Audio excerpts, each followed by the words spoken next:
Yes, the 4-year anniversary of the overturning of Roe v. Wade. That is correct. Today marks 4 years since the likes of Nevaeh Crane, Amber Nicole Thurman, and many others have lost their lives due to the draconian laws that red states have implemented against childcare for women. Saw a couple of things about that. We're going to talk about it in great deal, but I really want to go back to the housing crisis specifically because the president of the United States literally ran off of bringing down these costs.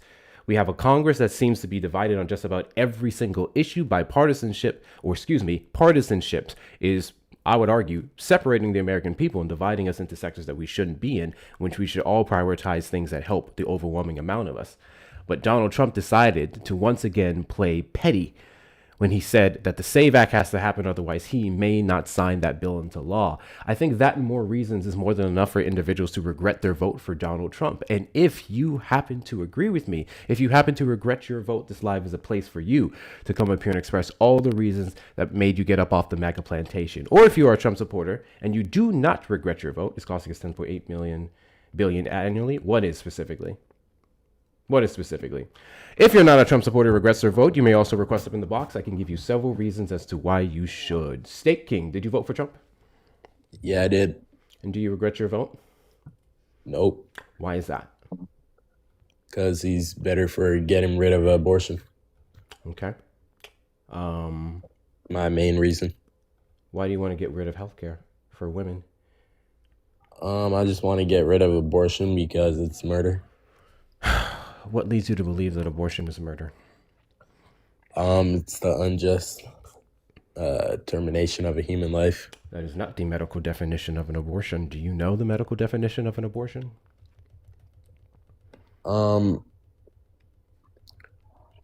Yeah. Like removal of a human being or something. No, that is not the medical definition of abortion. It is the Something like that, termination of a pregnancy. You know, a miscarriage is considered a spontaneous abortion. Yeah, if you would have asked, I have exceptions, but you probably don't want to ask Well, that. you can't necessarily make an exception for a miscarriage. That's just something that happens. How old are you? Well, I have exceptions for miscarriages. Sure. Again, that's just a miscarriage. 26. Your exception is irrelevant if it just happens. You're 26 years old. Have you ever gotten a woman pregnant? No. Why is that? Because if I did, I don't want to have a baby. What And role if- would you If play? he was pregnant. What role would you play in a pregnancy if you happen to get a woman pregnant?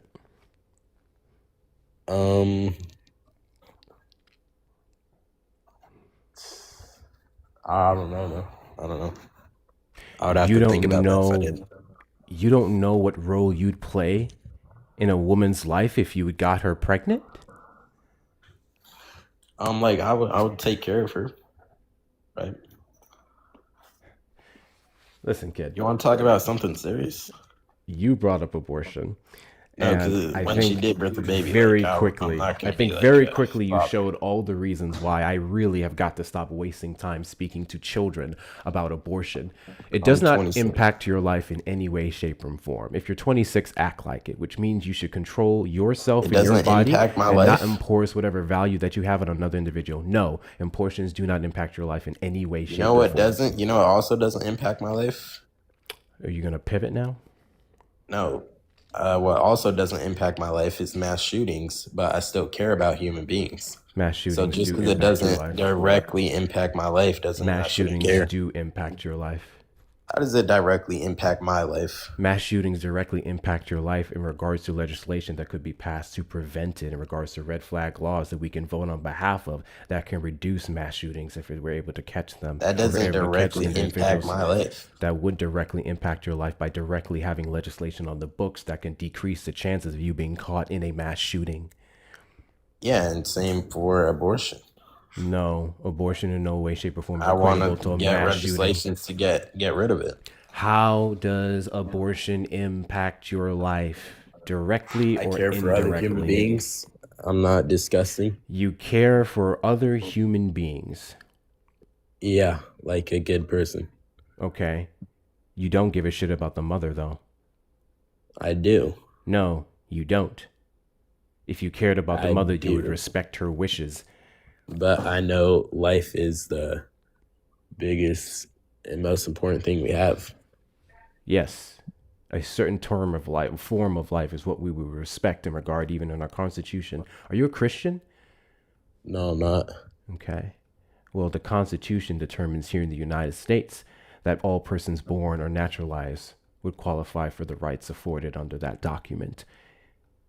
Yeah, and the We already have Constitution laws is that wrong. protect the life that you're talking about. It's called the point of viability. Women cannot have an elective abortion after roughly 22 to 24 weeks, because at that point you would be killing a child, which is infanticide. Before then, it is nowhere near the life form that you're trying to give all these rights over the mother, who is able It's to a get human pregnant. being. You're also a draconian fuck if you're going supporting the red states that would have completely passed no exceptions, like Texas for rape and incest. Yeah, yeah. Oh, I only have medical exceptions actually. So, I mean, yeah, if someone got raped, yeah, they're not gonna kill a human being. It's not It's killing of a disgusting. human being.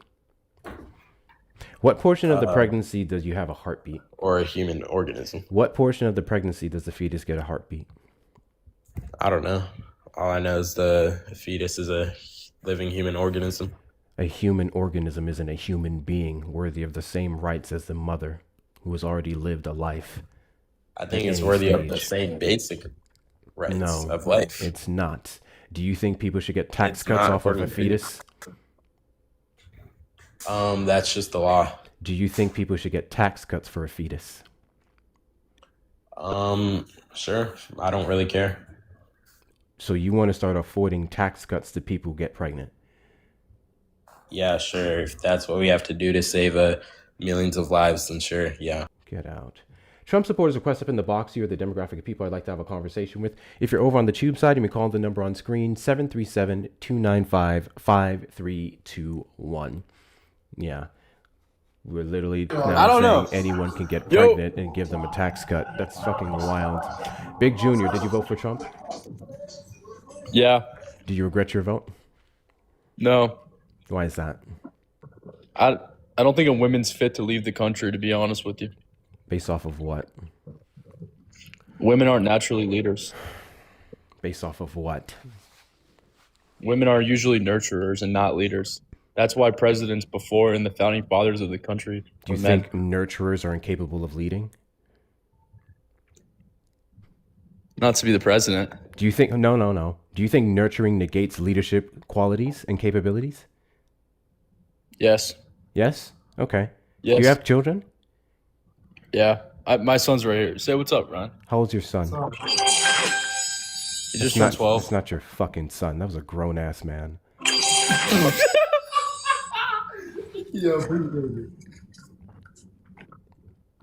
He's a This is exactly why I hate going live around this time. If I can get an adult, I would greatly appreciate it. I would love to speak to adults, not children.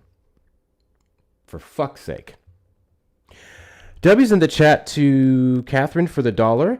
NAHB, new study reveals significant economic impact of housing industry labor shortage. Forgot what you were talking about with this study. What was the relevance of this and what we were talking about? I'll check it out later. I'm trying to remember what you were referencing earlier. But thank you for that. W's in the chat to you. Anyone else wants to support the platform, please feel free to do so in the links in the bio. Cash App, PayPal, Venmo, Hector Talks with 2 R's. PayPal, Hector Pal with 2 O's and 2 R's. Those of you over on the YouTube side, hit the like button on the stream, subscribe, and turn on notification bells.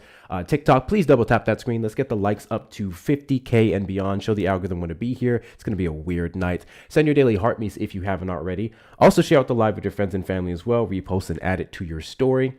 And we're going to continue to knock out these little one-step gift goals to get us boosted out. So as I was saying, there are several pieces of the 21st century... Why am I blanking on the name right now? It was the 21st Century something Housing Act.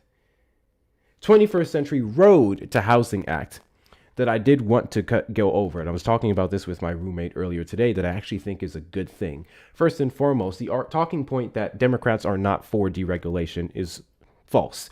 It's a false narrative. One of the provisions of this bill was that if you're building a complex or a house in in the middle, in the vicinity of two other homes that already passed an environmental background check, then that house can then skip an additional background check. What that legislation is, or a directive is meant to do, is to reduce the cost of building the home, which will reduce the cost of the home and what you would pay up front. It's to make it less burdensome on these contractors to build said institutions.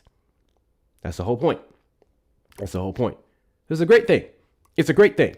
I can't disagree with that. My only contention, which I have to go dig deeper into it, is if the last time it passed like an environmental background check was like, I don't know, 30 years ago, we probably need to update it. But it makes sense not to make an additional home go through its own standalone regulation when the ones right around it are doing just fine. That makes sense to me. That makes sense to me.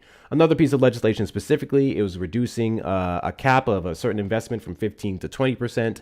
Another piece of legislation is where the state and local municipalities and whatnot, they can put forward a framework of a home, like pre-approved units, ones that are kind of like wheelchair accessible, meet certain qualifications. And then if they pick from one of those, I'll just say templates, that's going to automatically like fast track the process because they're already checked for this, they're checked for that, so on and so forth. So a ton of things, ton of great pieces of things in this legislation that is meant long term to reduce the cost of housing, to get more Americans into homes and make it easier for us to get that American dream. So tell me why it is that the Trump administration, that President Donald Trump has not signed into law. He went as far as to canceling the signing ceremony of this legislation passing the House and the Senate with overwhelming bipartisan support. I believe the only Democrat who voted against it is John Fetterman, and that's because John Fetterman is a right nut.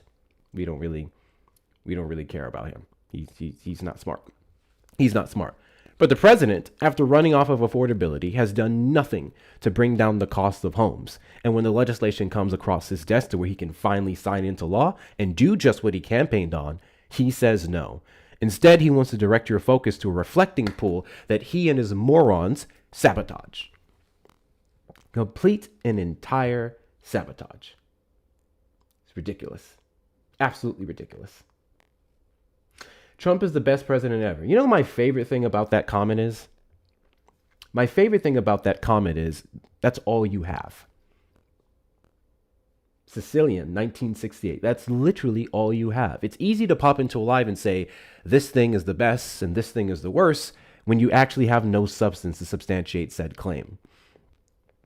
Check this out. I can prove to you that the Trump administration is one of the worst in American history. For example, the worst in American history when it comes to the national debt. Donald Trump in his first term added roughly 27 to 28% of the entirety of the national debt, the majority of it compared to every single president before him. That's what happens when you pass the largest tax cut for the ultra-rich, or predominantly benefited the ultra-rich in history, and then propose additional ones this time around. Donald Trump so far is on track to far surpass that. I believe we're looking at $3 trillion just based off his first year in 2025. Yeah, it's pretty bad. It's pretty damn bad. So tell me why the administration of fiscal responsibility can't seem to actually save money, but they've been very busy spending it. Wrong. Okay, cool. Let's play this game, Bones. Tell me how. This is the part of the show where when one of you guys say that I'm dead wrong about something I said, you can prove it. And when you don't prove it, and you don't request up, and you don't accept that invite, I can just call you what you are, which is a pathetic liar, which is a keyboard warrior. This is you. This is you. You're wrong. You're wrong. I don't know how you're wrong, but you're just wrong. I know you're wrong because you're a liberal. You liberals don't know what you're talking about. You liberals and your books and your studies. You don't know. It's really embarrassing. It's really embarrassing. Mothra, you scrolled into a mess. That's what you scrolled into. That's what you scrolled into. I'll happily vote for Trump again over Kamala. Yeah, that's because you're either a racist, a moron, or you don't care about America. Those are the only reasons you possibly have for voting for Donald Trump. I mean, there's plenty others, but I'm gonna compile the big three right now: racist, moron, or you just don't give a shit about the country. We're gonna go with those three. Mind you, there are tens more. That's a great question, Ren. That is a great question. It quite literally is just that. I just want to spread God's love. If you want to spread God's love, vote Democrat this November. That's the best way you can vote. Spread God's love, literally. Literally that. Literally that. Also on that note, you guys want to hear a fun fact about the anti-abortion brigade? So the anti-abortion brigade said they voted for Donald Trump to reduce abortions, with the only way he really did so being the empowering of radical men who don't know how many holes are below a woman's belts, and the Supreme Court justices that overturned Roe v. Wade 4 years ago. But what if I told you guys that they did the complete opposite of everything that they claimed they wanted? What if I told you that Republicans quite literally increased abortions in the United States since its overturning? And this could be proven. We can look at the averages going from what I believe it was 50, 60 something thousand to 80 something thousand, specifically in 2025, a year. It's ridiculous. It's ridiculous. Because some people are just running to blue states to do it, and that's why Texas and others are actually trying to find ways to prosecute women who go to other states to get the care that they need, even though we were supposed to be pro states' rights. And then there's the individuals who are doing it the alternative way, not by choice, or at least not by the healthy ones, which then leads to the death of the women you claim that you want to preserve and uplift. Thank you guys for knocking out the gift goals. I appreciate you. It's really bad. God bless you. W. Jordan for the Super Striker Sage. I appreciate you. Big W's in the chat to you. Big W's in the chat to you. So if you actually give a damn about abortions, not only would A, you not vote for Republicans who increase it in the United States, but B, you would then support policies that strengthen the economy, create jobs, and long-lasting wealth and sustenance for those children when they're brought into the United States. Daisy, there you go. Thank you guys for the reposts and shares. I appreciate you. Algo's weird at this time of night. I appreciate it for the last one if you're boosting. Big W's to you. Big W's to you. A lot of keyboard warriors going on, especially over here on the YouTube side. How did the politicians make people get pregnant and have an abortion? Please explain. I don't have to explain something that I never said. That's a really stupid fucking thing. Republican policies increased on abortions, specifically unsafe ones. That's how. That's how. Don't worry. Don't ask me that question. Look at the data. Last I checked, specifically for white women, white people in general, y'all in a population decline. Literal population decline. So, oopsies. Probably should figure that out. I hate it here, y'all. Call from Jake. Jake, you're on the line. Did you vote for Trump? I did. And do you regret your vote? No, not at all. Right. I don't approve of everything that he's done, but I would never vote for Kamala. Like, I can see why people would say, hey, maybe I kind of regret voting for Trump, but there's nobody that I know that voted Trump is like, I should have voted Kamala. Okay. But that being said, obviously upset with Iran. What year is it? Obviously upset with spending. Like, What year is it? I'm not in denial that there's been bad things that have been going on, right? Like, only the people who only follow those stupid only post MAGA content channels on Twitter are the only people that think nothing's going wrong. What's the difference between Sorry, you I'm and just them? rambling at this point. I'm sorry. What's the difference between you and them? Well, because I call it as I see it. I will criticize. I criticize where criticism is due. You know, like I'm upset with Trump for doing things that not doing things that he said he would do, and doing things that he said he wouldn't do. I think your criticism is irrelevant to the harm that he's caused and will continue to cause for the next 2.5 years. I don't think people care so much about your criticism, especially if you stand on that same harmful vote. That's fair. I think that's fair. But I still think that he's done a lot more. This is just my opinion, but I think he's done a lot more good than bad. And I also think that it's not so much just that I think that Trump has done lots of good. It's that the alternative would have been just so bad. But I don't think we could ever agree on that because I think we just have completely different worldviews on where the country should go. I'm not here to debate your worldviews. I'm here to debate policies and directives that overwhelmingly benefit the majority of Americans.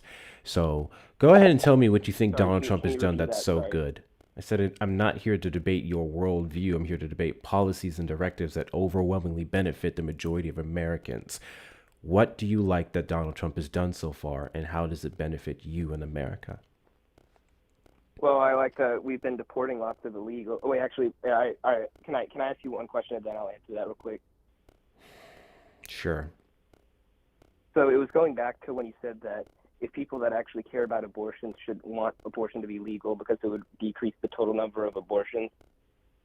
Is it fair to say if making murder legal? I don't give a shit to talk to you about abortion. I asked you a question. You're literally about to answer it. Let's not get into abortion because it doesn't impact you or me.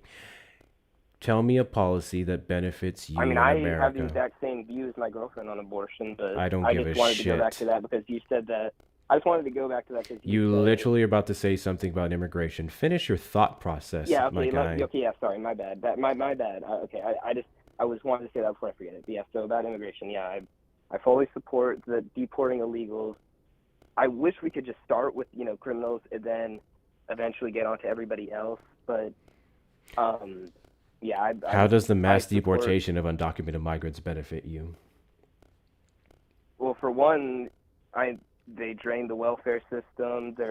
I know they commit crimes at a disproportional rate. They do not. Any crime that's committed by an undocumented immigrant is a crime that never should have been committed. Undocumented migrants or immigrants in general commit 2 to 4 times less crimes than the average American. You're literally safer around them than someone with citizenship. Not to mention, undocumented migrants do not qualify for any federal benefit, and they haven't been able to specifically since 1996.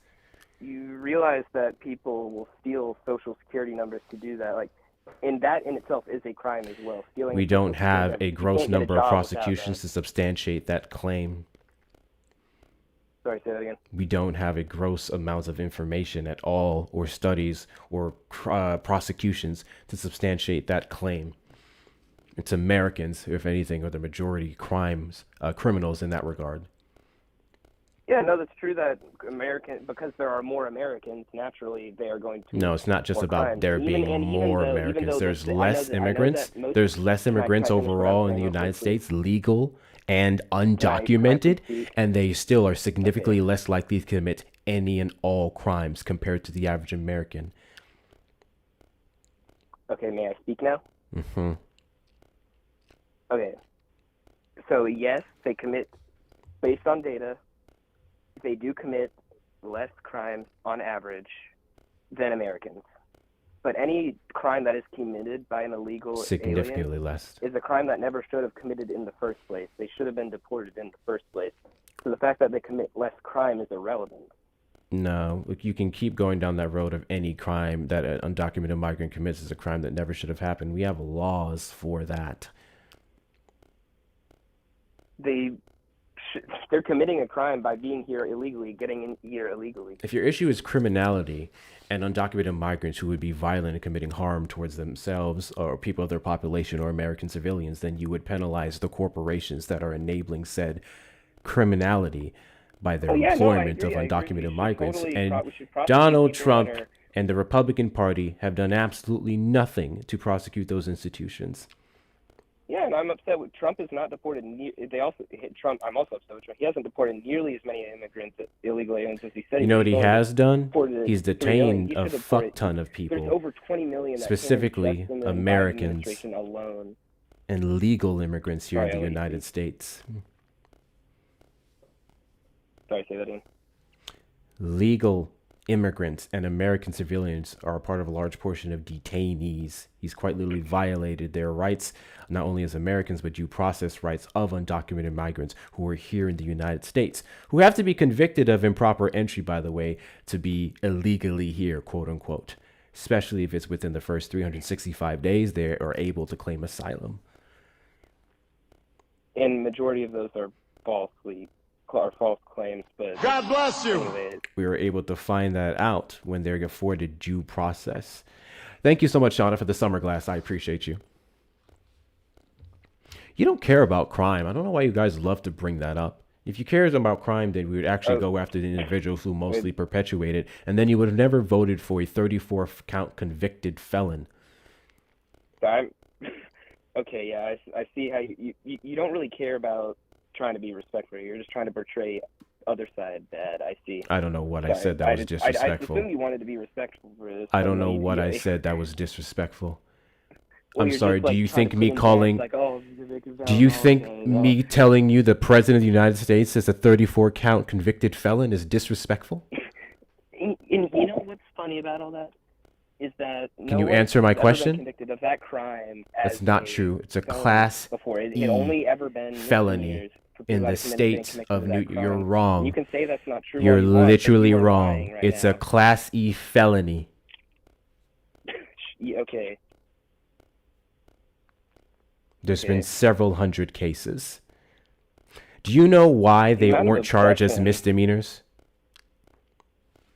Tell me what was the Mhm. difference? Because I'm assuming you believe it was a misdemeanor, right? Yeah. Okay. Can you tell me what's the differences between the misdemeanor charge that you believe it to be and the felony charge that he was convicted of? I'm sorry, I'm not a lawyer, so. What do you mean I you're would not be a lying lawyer? If I told you I knew the difference. Well, if you were to sit here and criticize that no one was charged with that before and that it was bullshit, then I would imagine you would know the details of the case. Do you not know the details of the case? That he overstated his value of his estate, like most people do, and the bank even said they benefited from it. So it's just so silly. I think you're mixing up cases. Also, artificially inflating the cost of your properties would be a crime. Yeah. Oh no, inflating the value of your property. Oh no. Yes. Oh, what? That he needs to go to he needs to go to jail with all the murderers. No, that's not the sentence that that individual would get. You have no idea what you're talking about in regards to these cases, do you? I mean, it's been a while, so I don't exactly have it off the top of my head. Something tells me you never I know knew. it's all So I'm going to bullshit. go ahead and educate you on something. On the case you just conflated with what Oh, I'm talking I see. about. You're- The difference between the So misdemeanor you're telling and the me from felony. the top of your tall tower about how you're right The top of about my tall everything, tower. about I do how this on a everyone else daily disagrees basis, with so you, I'm must very be a familiar with the dumbass cases because because I. you know that anyone- No, I never called you a dumbass, but if you would like to, sit in that seat and wear You those called shoes, me by all that means. multiple times in the chat. I literally never called you a dumbass. What are you talking about? Not dumbass, but you've been saying like an idiot, racist, un-American. Oh, when I said the reason why Trump supporters would continue to support him is because they're racist, morons, or hate America. Mm-hmm. Yeah, well, if you qualify for that demographic, I said what I said. So anyways, the case that you just conflated with what Yeah, I was no, you talking just like about, to label the that reasons just why it because went it's from pretty misdemeanor, disgusting the and reason why it went from misdemeanor to the other charges is because intent. They had to prove that he intended to artificially inflate the values of his property to benefit from higher loans and whatnot. That's the difference between the misdemeanor and the other charge. Okay? And in regards to the 34 counts, that was for falsifying business records. Do you know what he falsified? I don't exactly remember. Can you please educate me? Oh, so He paid off they Stormy used my Daniels, the figure. corn star that he loved to ram up in, and then he put it under business I'm upset records with them and for doing business that, yeah. payments. That's where the 34 counts came from. Mm-hmm. Congratulations, you voted for a criminal. Yeah, and I would do it again because I'm Oh, glad that the so then country why are was you going sitting here well trying to lecture ruined me the way about that it would have been undocumented under migrant Donald. crime when you don't mind what criminals do in the United States, especially in the Oval Office? I think Fine that's a if I little had hypocritical. Criteria of what crimes are a little bit more important, like murder. Oh. What about when Donald Trump posted on Truth Social, an entire civilization will die tonight in regards to Iran because he was pissy that they weren't signing his deal? Oh my God, What about that's Donald actually Trump calling for the death You of actually Democrats freaked out about because that. they You were said one that of those military people who servicemen and women and other are able to disobey unlawful orders? What about when he celebrated the death of, what's his name, Reiner, and said he's glad he's dead? About the death of who?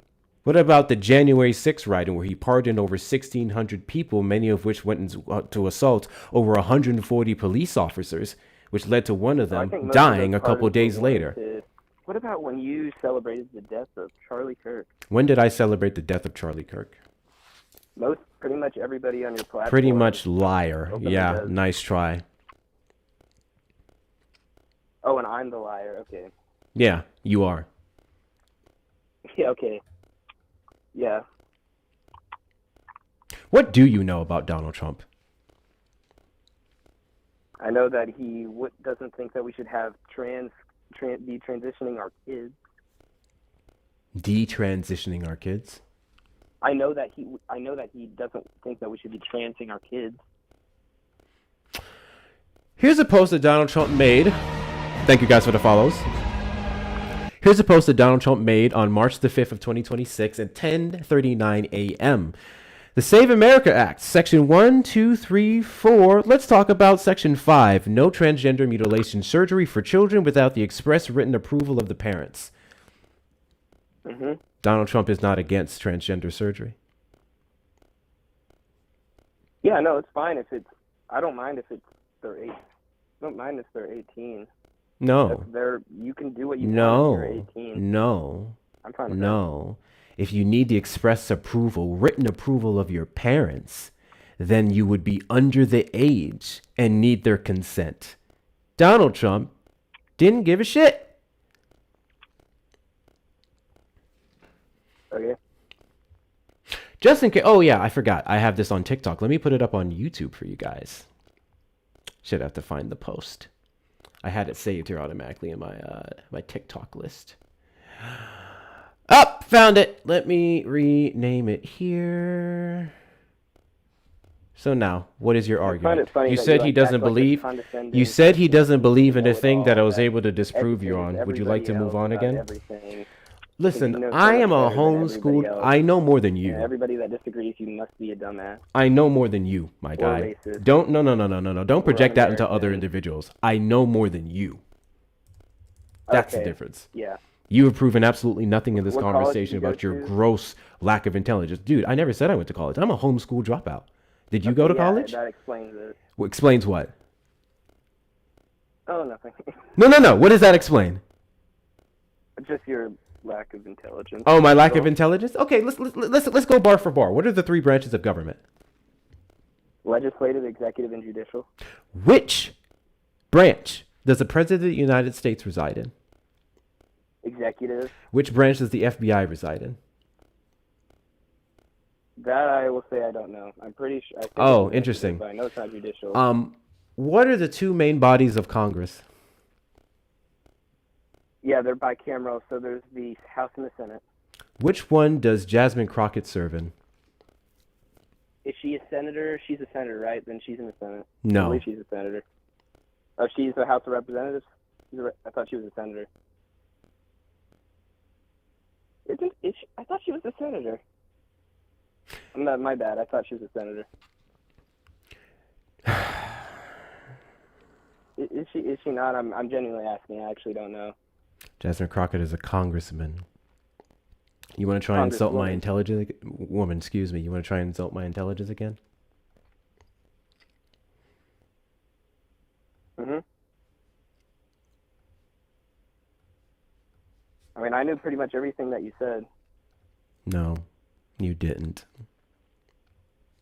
I didn't. How many? What did I get? I got at least it. I got at least. I remember asking you to tell me what you did know about Donald Trump, and you have yet to actually substantiate anything that I haven't disproved. What or I know wrong. about him, I know that he's from Florida. I know that I'm he's been a talking about his Democrat prior to political running in career. 2016. Talking about He something was good a that he's political doing. I outsider. don't give a shit about And I his actually didn't- record we because I actually know didn't more. vote. My guy, I know more about Donald Trump than you do. That's not what I'm asking you to give me information on. I'm Well, yeah, specifically you probably talking do about because you good know that the he's best done of in them. the United States. If you haven't noticed, I've been asking you to give me reasons that you don't regret your vote. Sorry, You've been one able to second. give me I'll be nothing. right back. I gotta go grab something. Let's go. Trump supporters request up in the box. You are the demographic of people I'd like to have a conversation with. If you're over on the tube side, you can call the number on screen, 737-295-5321. Ethan, did you vote for Trump? No. I did not.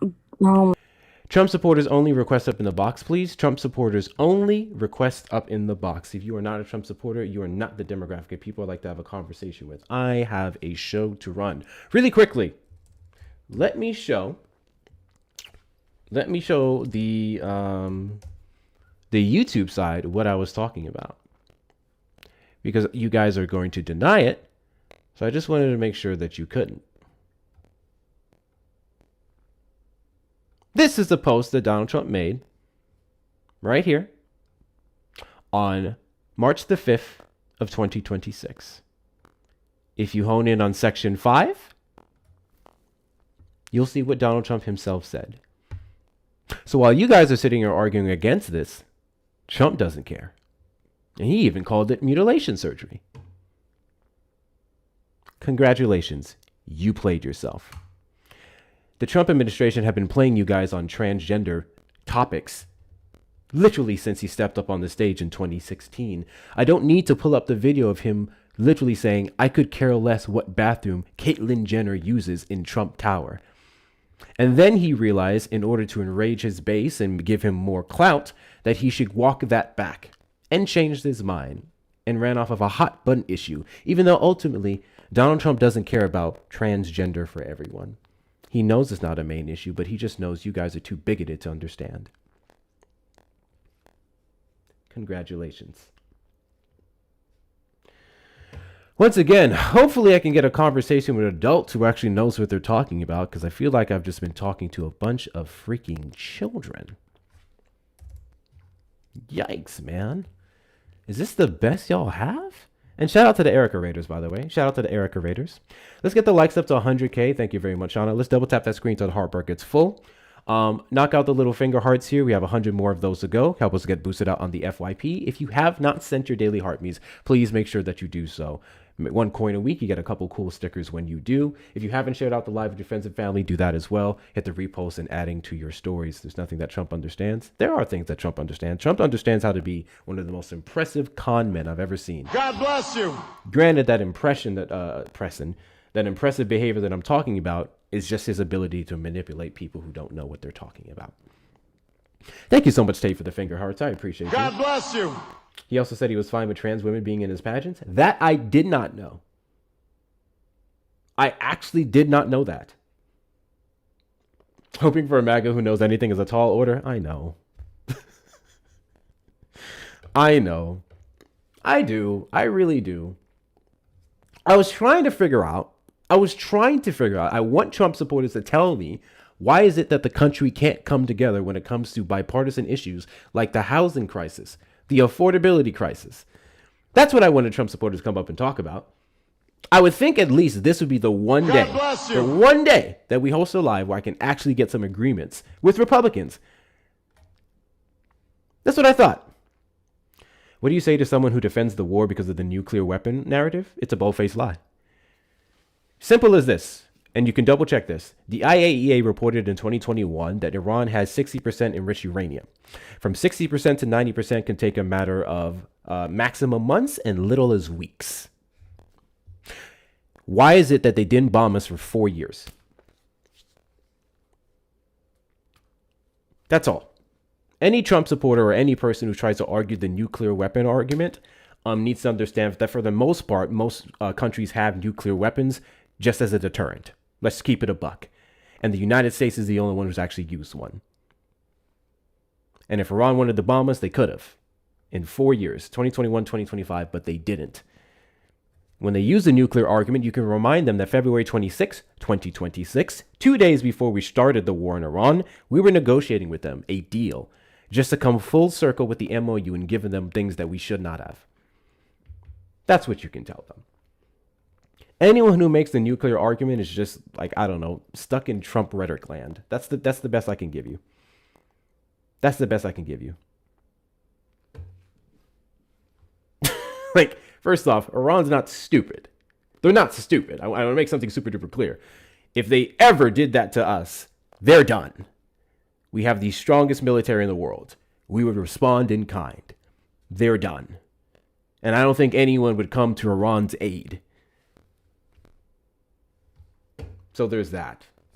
Anyone who touts that around is just really just spreading falsehoods. When our own intelligence, like Satoshi Gabbard, who's now out of the door, Joe Kent, who then retired from the counter terrorism center, he was the director, and they all come out and say, hey, no immediate threat based off of all the intelligence that we're able to provide. He's doing this at the behest of Israel, that we are no closer to a deal because of Donald Trump's actions. Better yet, if we're just going to follow up with the MOU that is worse than the JCPOA that Donald Trump pulled us out of back in 2018, why are we doing this? Why? Because now we're 30 billion in the hole. We've depleted a large portion of our weapons, over 55%. We're about to run out of our oil from the strategic reserves. That's why he's actually coming to the table with this MOU. That's it. That's it. We don't have the strongest military? Okay, sure. You think Israel does? The Dean just end? Shout out to the Dean people. I see a couple of you. Yes, thank you, Ford, for reminding me of that. We also requested an additional 80 billion directly due to the war in Iran. So we spent 30 billion and now we need 80 billion more. Can you guys tell me why we would need $80 billion for the war in Iran if we're not in a war, for one, those of you who don't want to acknowledge that, and for two, if we are literally signing a peace deal, if we're calming down, why do we need 80 billion more to fund a war that we're not supposed to be in, that we're supposed to be getting out of? Did anyone ever think about that? Seriously, Trump supporters, seriously, why did the Pentagon ask for $80 billion more for a war that we're not supposed to be in because of the MOU? I want you guys to think about that. For once in your life. Correlate and causate. If you guys are not following me, hit that follow button in the top left corner. We are live every Saturday after 3 p.m. CST and randomly throughout the week. Also share out the live with your friends and family as well. Repost and add to your story. Let's knock out the finger hearts and the gift goal there. 85 more of them to go. And then, of course, the best ways to support the platform is going to be the links in the bio. Please make sure you're following me on all social media, such as Instagram, that we post the videos I put up here, and YouTube, that we're doing streaming to right now. Join the Discord. We're over 740 members strong. It is free. A lot of information you hear me cite here will be posted there. Great community that we have. You may also choose to subscribe there if you'd like. Get yourself some merch shop off the merch shop at hectorshops.com with 2 R's. You can get from several of the lines that I'm wearing, including the 10 Commandments line. This is a shirt that I made of a parody of the 10 Commandments and what MAGA follows with Daddy Trump. I think they're fucking funny. Go check them out. I'm not going to spoil it for you. And then finally, donate directly to the links in the bio. If you want to support everything that I'm doing, say hi to my cute face.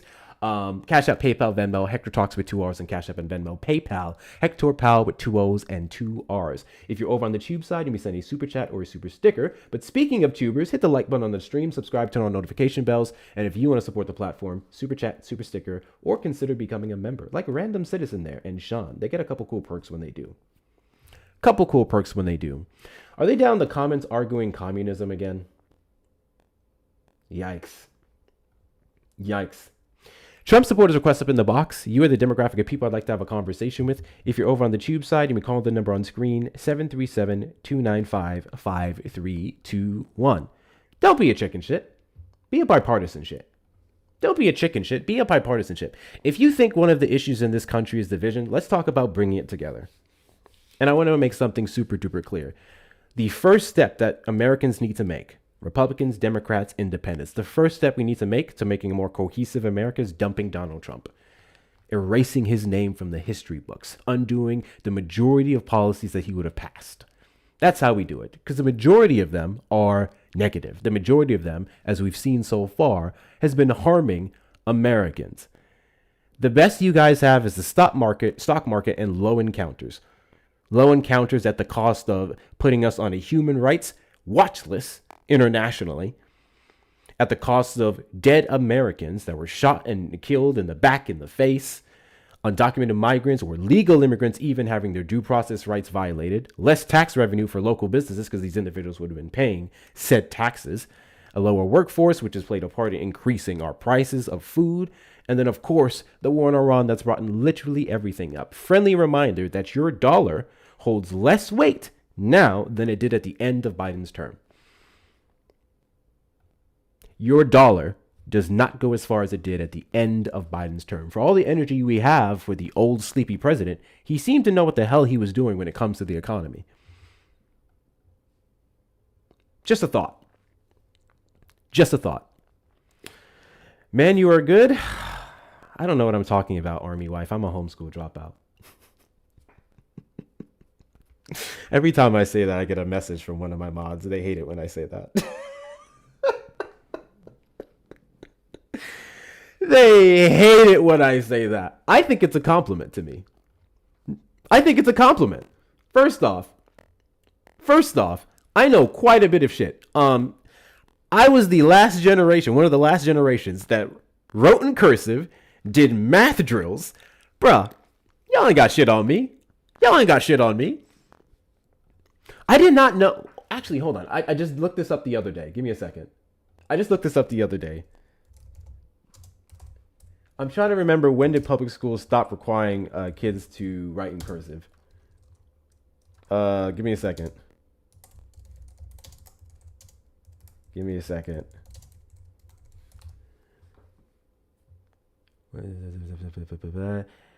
Largely in 2010, when the U.S. government adopted the Common Core state standards for K-12 education, which replaced cursive requirements for keyboarding instruction. That's crazy to me. People don't know how to read cursive. Like there's a little generation that does not know how to read cursive and cannot write in cursive. Isn't that insane? God bless you. Hey, W's to Erica for the flying jets. Actually, I don't like that. Thank you so much, Erica. But with that being said, we do have a gift gallery to clear out, and there's actually 3 gifts left. There's 3 gifts left in the gift gallery. If you guys want to support me, you may knock out the galaxies, the fireworks, or the whale diving. You have to be a title gifter. So if you want to support the platform that way, please feel free to do so. And put W's Erica in the chat for clearing the flying jets. They can't even sign their own name. That's crazy. I have to translate from our 21-year-old intern all the time. That's baffling to me. I think we need to bring back cursive. I think Democrats should run off of that. I'm going to keep it $1.50 with you. I think Democrats should run off of bringing back cursive. Absolutely.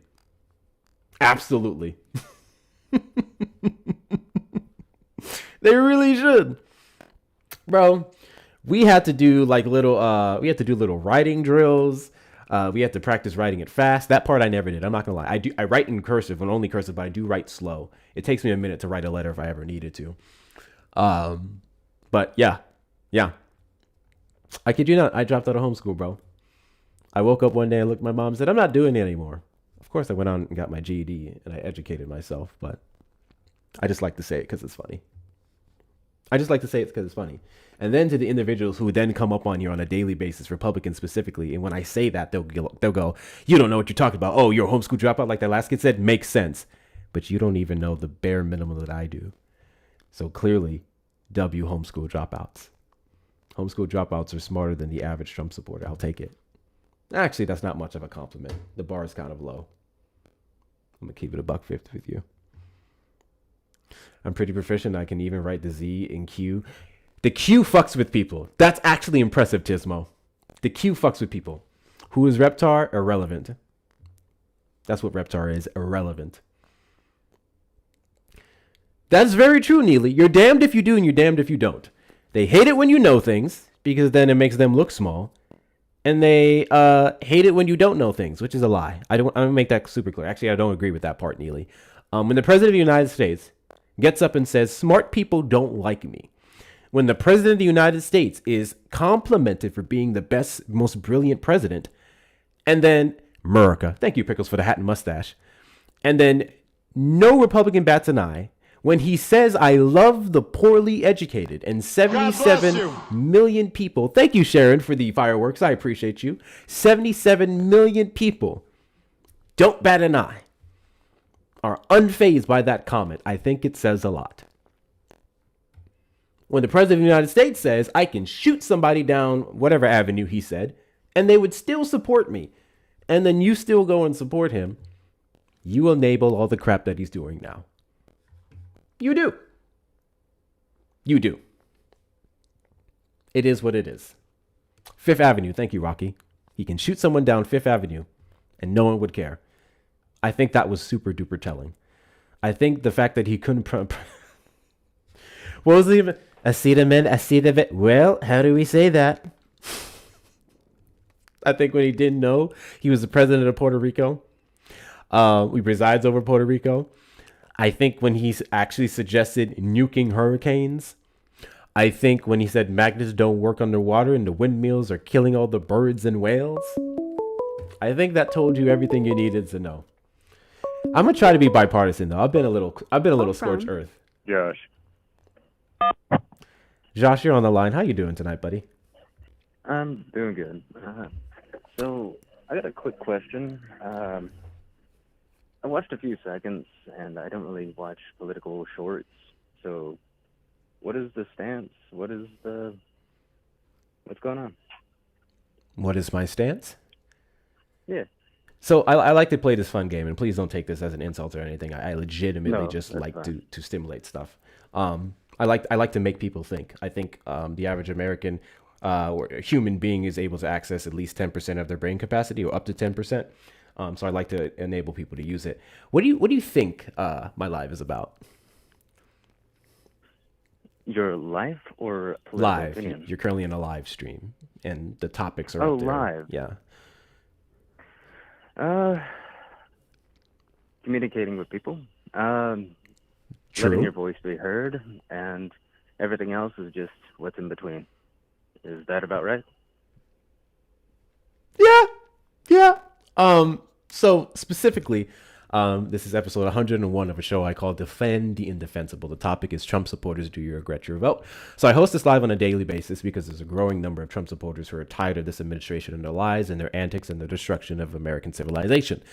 So I created this platform to speak to those Trump supporters to tell me all the reasons why they regret their vote.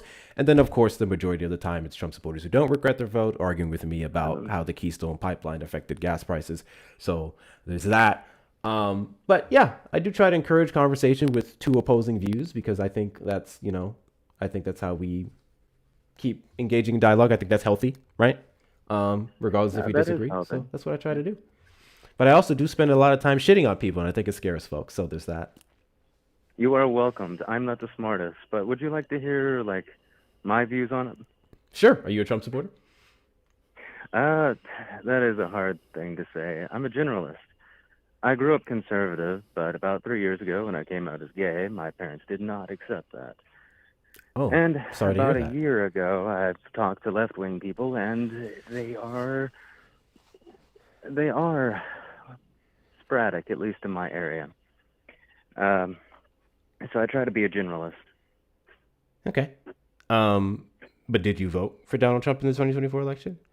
Because I don't necessarily know what a generalist is. No, I did not. I got you. Well, when it comes to politics, I try to generalize everything instead of just side with whoever can get my populist vote, such as everyone agrees with what my town believes. I shouldn't vote them as president, especially when it comes to the United States. And I personally believe that we're not really a constitutional republic. We're more of an autocracy. I mean, look at Donald Trump. I think he's kind of the result of nepotism. He received his first $100 million when he turned 8 years old. And his father was a millionaire because he was a what is it called? Real estate agent, which nepotism fell in play. He became a real estate agent and then got his first talk show. He leveraged both of those jobs to get, well, into politics. Is that about right? Yes, I'm aware of Donald Trump's history. When you call yourself a generalist, are you basically saying you're in the middle? You would be a quote unquote independent No. politically. I believe the political system is kind of too categorized to actually be a voting platform. I mean, isn't it supposed to be a populist vote instead of so narrow? It's what we're trying to do. There are Yeah. people in the Democratic Party who support the abolishment of the Electoral College and impose ranked choice voting so that big money and party doesn't determine who the best candidate for the job is. That is true. But we're nowhere close to that, especially under this administration. So when is the last time you voted in an election? Ever since I was getting my driver's license, I have not voted.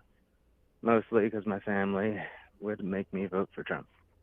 Or at least talk me into it, not force me. So I'd rather not have that conversation. How old are you?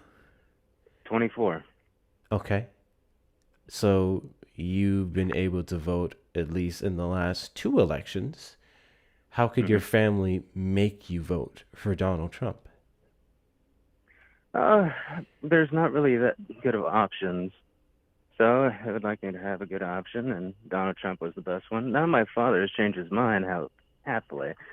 The only reason that he wanted the Donald Trump to be voted in is because, well, he thought his history in business would help out America. Now all my father can say is, "What happened to drill, baby, drill?" So, like I said, I'm not the smartest, but I love talking. So thank you for asking. Sure, I'm not here to like quiz you or anything, and I'm well aware of the fact that the average person isn't a political junkie like me, has access to the information. Well, they do have access, but the time necessarily to dig into the things that I do on a daily basis. So I'm not trying to be combative with you in any way, shape, or form, but I'm a little confused. So you been able to vote for 2 elections, 2020, 2024. You didn't do it. You specifically said there were no good alternative options. Is that what you said? Yes. To Donald Trump, when it correct? comes to politicization, I meant when it really comes to who you're going to vote for, it's the one that you know more about. And when it comes to nepotism, whoever has the most money is on top of that. That's why I think it's an autocracy. Well, not necessarily. While money and lobbying can influence who gets up to the top, it's the I'm not turnout talking about any of illegal Americans. means. I'm talking about the legal means. Yeah, I'm not talking about illegal means either. It's our votes that would determine who wins. And who do you vote for besides the people you know? Well, the people you would know would be the candidate that you would have educated yourself on before you voted, which sometimes obviously Americans don't do. However, it doesn't sound like you looked up Kamala Harris or Donald Trump or even Joe Biden and Donald Trump back in 2020. So what do you mean when you keep saying that you vote for who you know? You don't seem to be the I'm most not familiar saying with any I of them. vote for who I know. I'm saying the general populace of America votes for who they know. Yeah, sure. But I'm more so trying to figure out why you aren't voting. Because there was no good choice. There was an exceptional choice in Kamala Harris in the 2024 election. What makes her a bad choice? Didn't want to run with her. Okay. If I have the right to vote, does that mean I have the right to withdraw my vote? I'm not trying to dodge voting. I just personally believe there was no one good enough for me to vote for. Sure, but hold on. W's in the chat to Melvin for the $5 super chat. It's much easier to print your name as a signature. Cursive is called artful writing. That's true. But I think I know I love artful writing. I love artful things in general. I think it's a goddamn shame that there are literal people who can't write in cursive or read it. Honestly, that's just my personal opinion. Bring it back in schools. But W send a shout to you, Melvin. Guys, anyone else wants to support the platform, please feel free to do so with the links in the bio or the links in the description of the live stream. And if you're over on the tube side, you can also send a super chat, super sticker, or consider becoming a member. Let's knock out the finger hearts over on the TikTok side. Appreciate y'all's support. And if anyone wants to clear out the gift gallery and see one, please feel free to do so as well. With that being said, how do you say that there's no one worthy of voting for if you are unfamiliar with the candidates? Unfamiliar with the candidates? You said back in 2020, Kamala Harris. 2024. Joe Biden was 2020. 2024? Okay. Well, when it comes to Kamala Harris, I mostly got a right-wing view of her. That being said, I have the right-wing view of Donald Trump, and I didn't want to glorify his beliefs. But then again, when it comes to Kamala Harris, I've had people that tried to vote for Kamala Harris and just because of her skin color, which that's a different story. Like I said, the people that were left-wing where I'm at are kind of sporadic. I'm not judging all people that vote for Kamala Harris that way. I really don't. I don't mean to cut you off. You talk a lot about why other people are voting for her and all these different things. I'm really trying to narrow down what your contention with her is. You said that you're right wing. Is that the reason why you wouldn't vote for her? I did not say I was right wing. I said I was raised right wing. Raised, so you're not right wing. Excuse me. Correction. No, okay. So then you would consider yourself a centrist or left-leaning? I mean, I would argue in part you'd be left-leaning because you're gay. No. So, I'm not a centralist either. I'm a generalist. Saying that I'm a centralist, leftist, I don't think right you know what a wing. generalist... Generalist is... There's no term for generalist in the political sense. There is no term because it's not a political viewpoint. Which Well, means it's not this is a political live, form of voting. and we are having a political conversation. Yes. So that's why I'm trying to view this from a political lens with you not being a voter. Yeah. That's what I'm trying to narrow down here. What is important to you?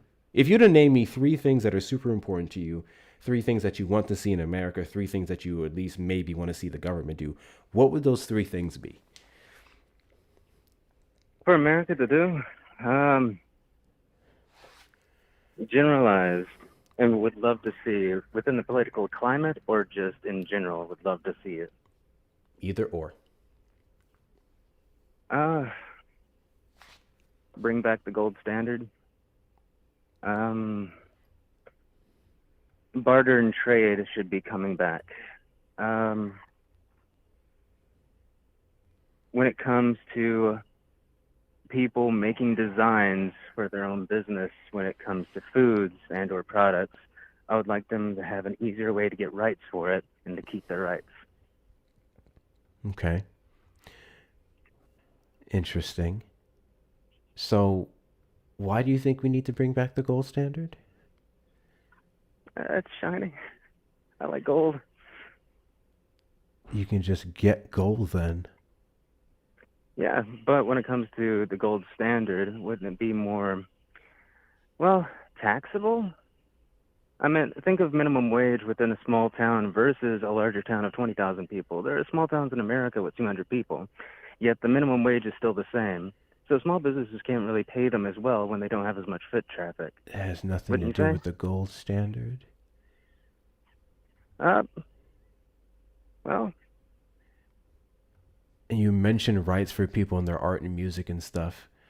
Those consumer protections that you're talking about, did you know that the government can regulate that? Mm.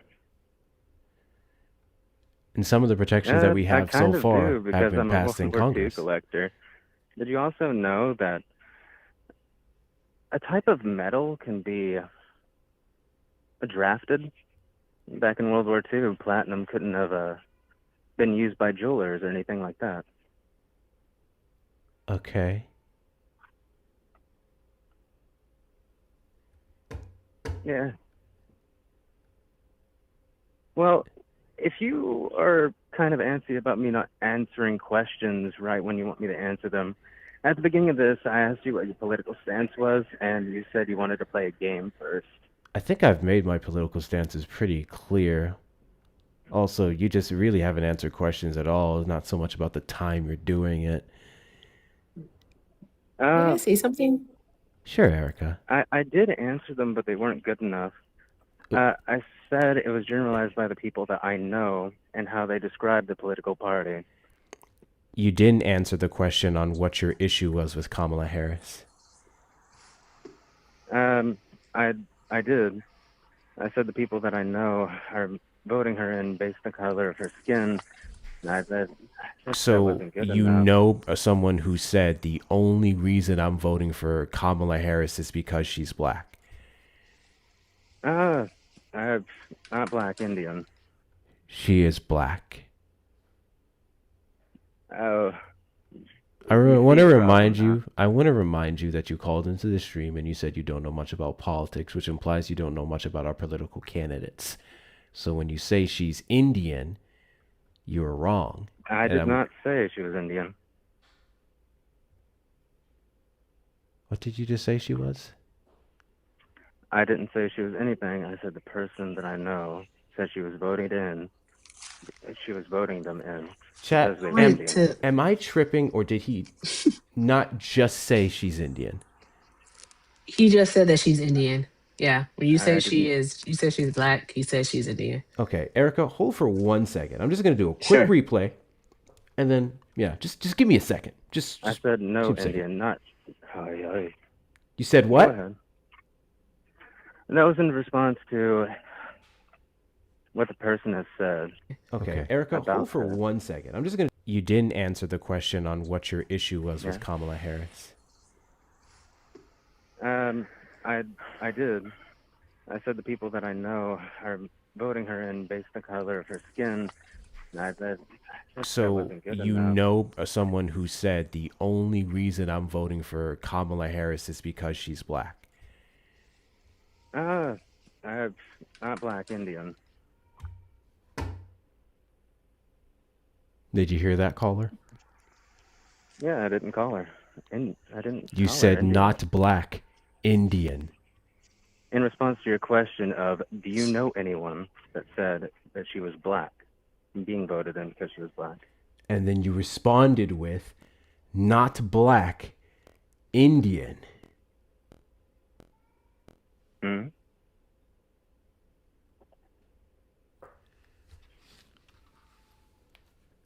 That's not me personally calling her Indian. Okay. So now you're saying other people said she's Indian. That is what I've said. But then you Yeah. literally said that you were disgusted by her, disgusted, not your exact choice of words, but ultimately you were turned off by her because of people who said they only voted for her because she's black. Using words And like now you're disgusting. walking it back. I just corrected myself on that. First you said people said they were only voting for her because she's black. And then when I said what I said, you said not black Indian. Which one is it? Did they say they're not voting for her because she's black? Or did they say they're not voting for her because she's Indian? That is a clear question. They said that that they wanted her voted in because she was Indian. That is what they have said.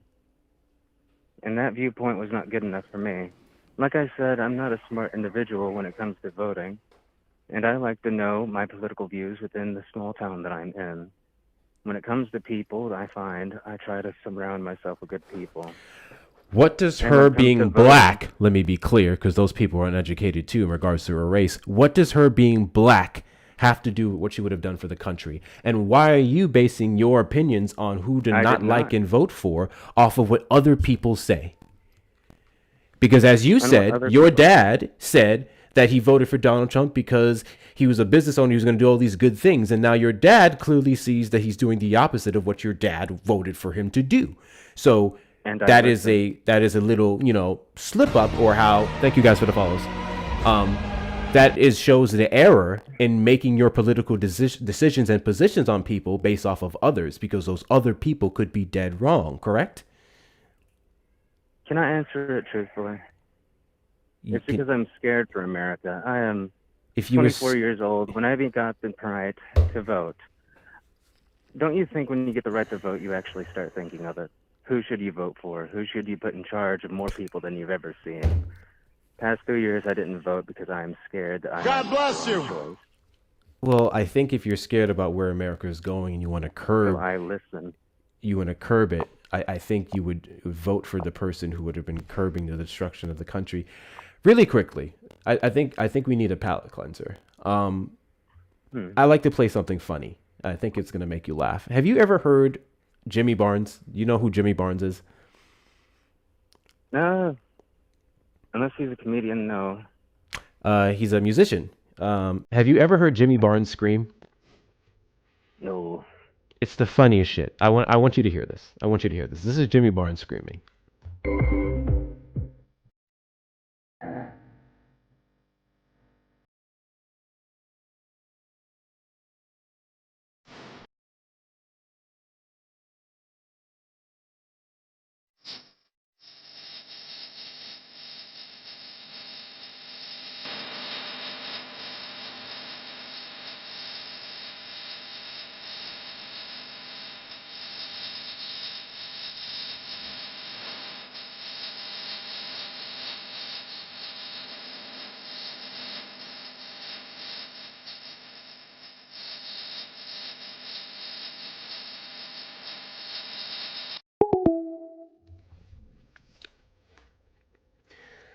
W's in the chat to Cheeky for the $50 Venmo. I'm pulling from my Japan funds to flush this generalist. I didn't even set up a drop fund, and Cheeky said, fuck it. To the individual I was just speaking to, because you're still listening on YouTube, I'm sorry. People pay a certain amount. They drop that's the fund to drop the call. And quite frankly, I don't know where that conversation was going. You're more than welcome to call back at a later date. But the chat got tired of you, bro. I don't know what that was. I'm so sorry, Eric. I forgot. Fuck, you had a question for him. Shit. Yeah, I wanted to talk about quantitative easing because they don't understand. Okay, it's a caller. Maybe this person will talk about quantitative easing with me. He was about to talk above his head. Shit. Call from Antonio. Antonio on the line. Did you vote for Trump? No, I did not. Who did you vote for in the 2024 election? Well, I wasn't able to. And I wish to God I would have. And there was reasons why. Okay. Debbie's in chat to Taffy for the $10 super chat. Caller is boring, and I've been here for 2 minutes. I was trying there, and I do want to talk to him again at some point. But oh my God, I don't know what that was. Okay, you said you couldn't, and you had good reason. Yeah. So here's not trying to get into my personal business, but at the time I was dealing with some kind of custody situation, and at the time it was more important than me being the father is more important than anything else in this world. I don't know if we can agree on that situation. I wish to God I would have, but this year, well, the next time we get a chance to vote, I will vote. And I wish to God I can get this man up out of here. What's the last election you voted in? Obama, Biden, and that's just basically it. Okay. So, shit happens in life, and whatever your personal business was, I understand how that could have been stressful for you and played a role in deterring you for voting, and I don't want to take that away from you. But I would also make the argument that as a father, one of the most important things you could have done for your child is vote for the candidate who would have done what Donald Trump has, which could threaten the, I won't even say just life, but the overall welfare of your child. Regardless, we can't go back in the past. You did call in to say something, so I want to give you the floor to do so. Oh, yeah. All right. So I just basically, I had another YouTuber that I wanted to talk to, but every time I get ready to get off work, she's already done getting ready to get off. So long story short, who's the creator? I want to ask, Huh? Who's the creator? Let me see. Let me get back to it real quick. Hold, what you got? Is her name Erica Shante? Yeah. Word, it's your lucky night, bro. You want to know who's on the panel with me right now? Are you serious? Tell her I said hey. Yeah. Hey, Erica, you got a fan? Hi. Hey, man, I've been trying to catch you for the longest, man, and I want to tell you I love your content all 100%. It's amazing, man, and I love You're how the too way y'all put kind. those boys down.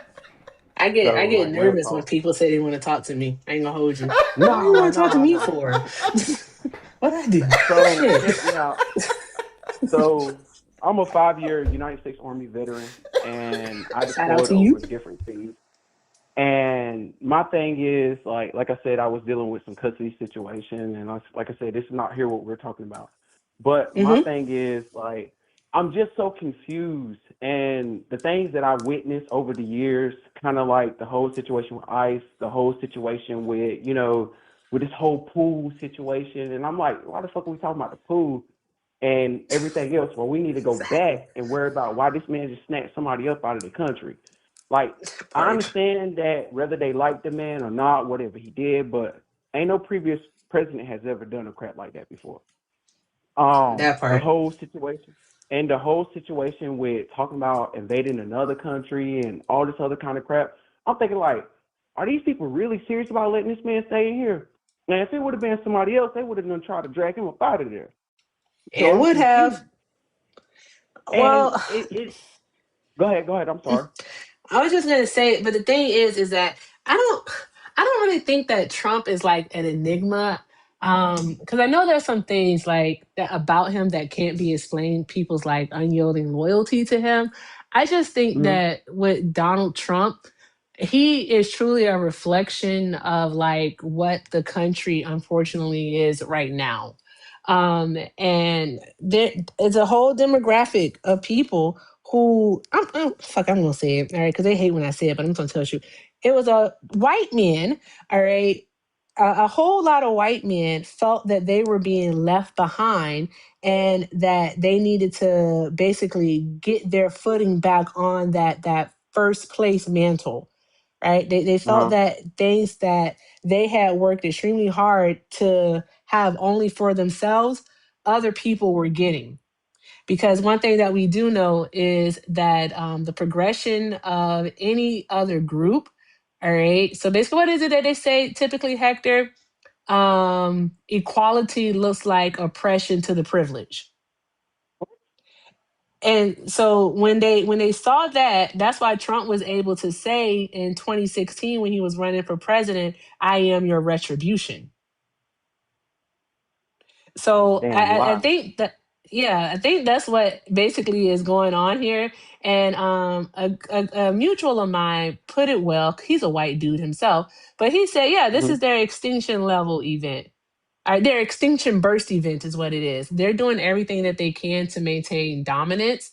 All right, and unfortunately, we do have a Congress in place that does refuse to do the checks and balances like it's supposed to. And the same with the Supreme Court, but they haven't let everything go through.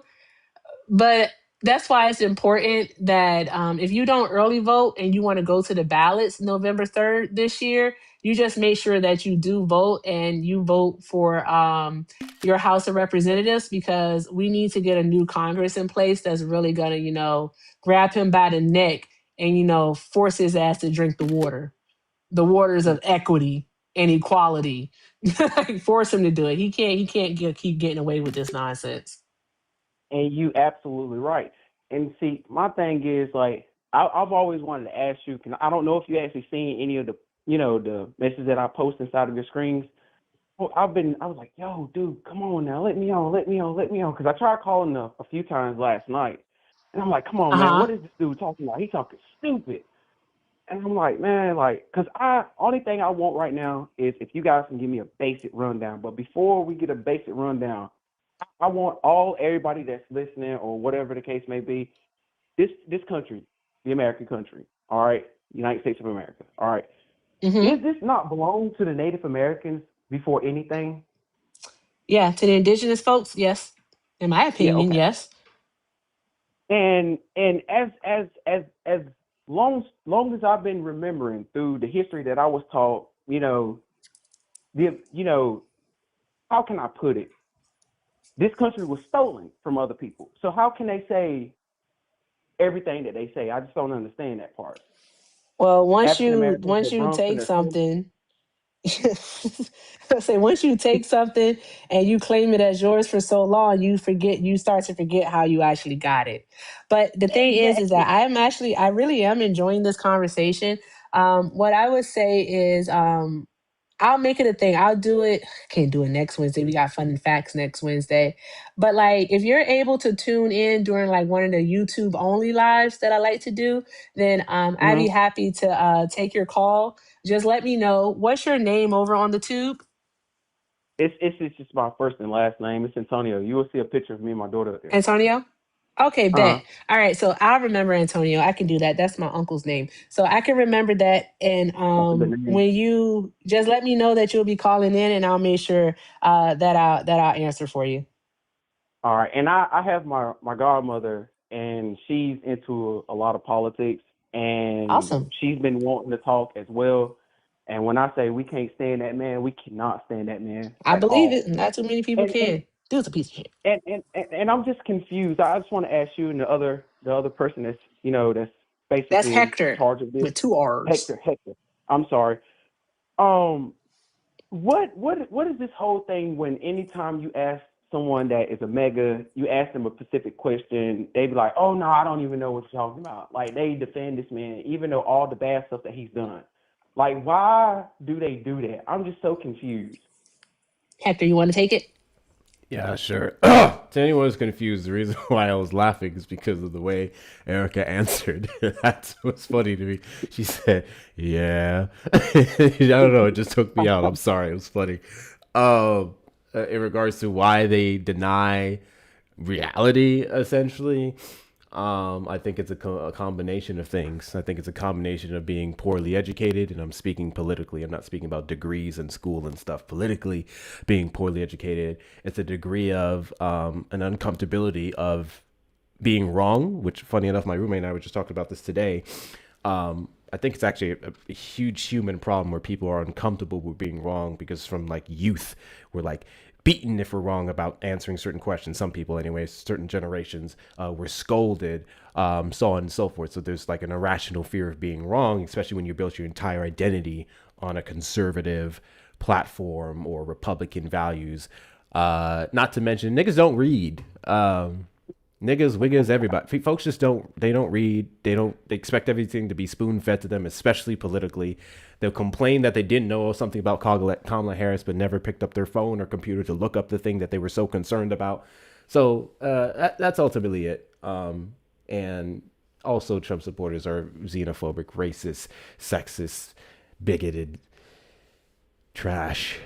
Not all of them. There's some who just legitimately don't know anything else. And then there's that And that's portion. true. So, yeah. And I work in agriculture, and one day I was getting ready to drop off a load, and there was some guys was talking about, oh, yeah, Trump doing all this and that and third, he's lowering the gas prices. I said, bro, no, the hell he's not. Gas is high as hell down here, especially down here in North Carolina. It's high, and I'm thinking to myself, like, what are you talking about? Do you not see how much the gas costs right now? Do you not see how much food costs right now? Like, what are you talking about? Like, I'll just be confused. Like, what's wrong with these people? Are they smoking crack or something? Yeah. You do got to watch the words on the platform. No, you can't say that. I'm Yeah. sorry. No, you're good. You're good. You're good. I do appreciate you calling in. I'm glad you finally got to catch Erica. Thank you, Erica. So with Thank that you, being Antonio. said, yeah, you enjoy the rest of your night, man. Appreciate you calling in. Have a Oh good yeah, I'm night. sorry about that, y'all. I apologize. I apologize. You're good. Take it easy. That was refreshing. I got nervous. Who the fuck is this guy who literally joined my Discord to complain? Hold on. I'm sorry. You want the smoke? I can give it to you. So Hector thinks the mods are over modding the YouTube chat. Personally, what the fuck are mods for? Anyway, enjoy your chaos, a-holes. I'll tell you what my mods are for. They're to do what the fuck I tell them to do. Otherwise, they don't need to be mods. If you have an issue with that, you can fuck off. Over policing of the chat literally suppresses the live. When I see comments that are not ableisms or racisms or xenophobias and everything else, and they're being muted just because people disagree with them, I tell my mods to chill out. So if you have an issue with that, I don't know. I actually don't care. The fuck? Anyways. This his juke joint. Do what the hell you want to do. What the fuck? Got you. Also, I saw those comments that were muted. I was like, okay, what's happening here? Like literally back and forth with these people for weeks now. And if you're not guilty, you don't have to worry about it. To the guilty ones, you do. Like y'all know what to do. And if you have an issue with that, let me know. I'll find you mods. W said a shout to Melvin for the $10 super chat. Erica and Hector, it's called white fragility. White men feel emasculated and they're fed up losing their property, white women, to others. Ooh. Well, regardless if they're white women, they're not property of men, but yes, white men view them as property, 6,000%. But yeah, I think that's why they're very threatened. That's why they have an irrational fear of black men. And you should. Trump supporters request up in the box. You are the demographic of people I'd like to have a conversation with. If you're over on the tube side, you can call the number on screen, 737-295-5321. Isn't one of the isms then it's fine. Okay. So, Hector, you probably already know this, but I was talking about it during the tube live, like the tube only live today. And I think something that like everyone should familiarize themselves with is like the traits of narcissism and also like what they mean. It's like examples of it, because what you'll see, and actually the Baroness actually spoke about this before, that like we shouldn't call it white supremacy, we should call it white narcissism, because everything that they exhibit are traits of narcissism, of narcissistic personality disorder.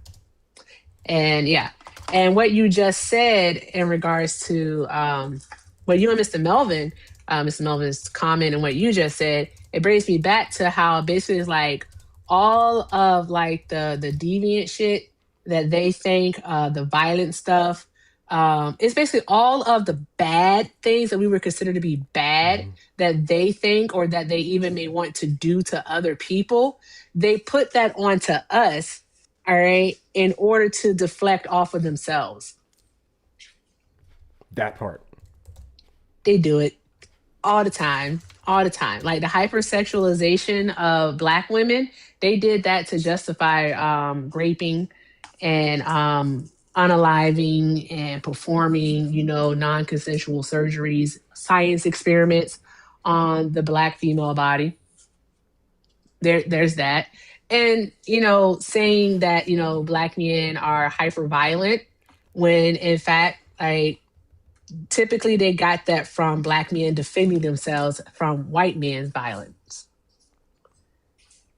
So it's just a apolitical.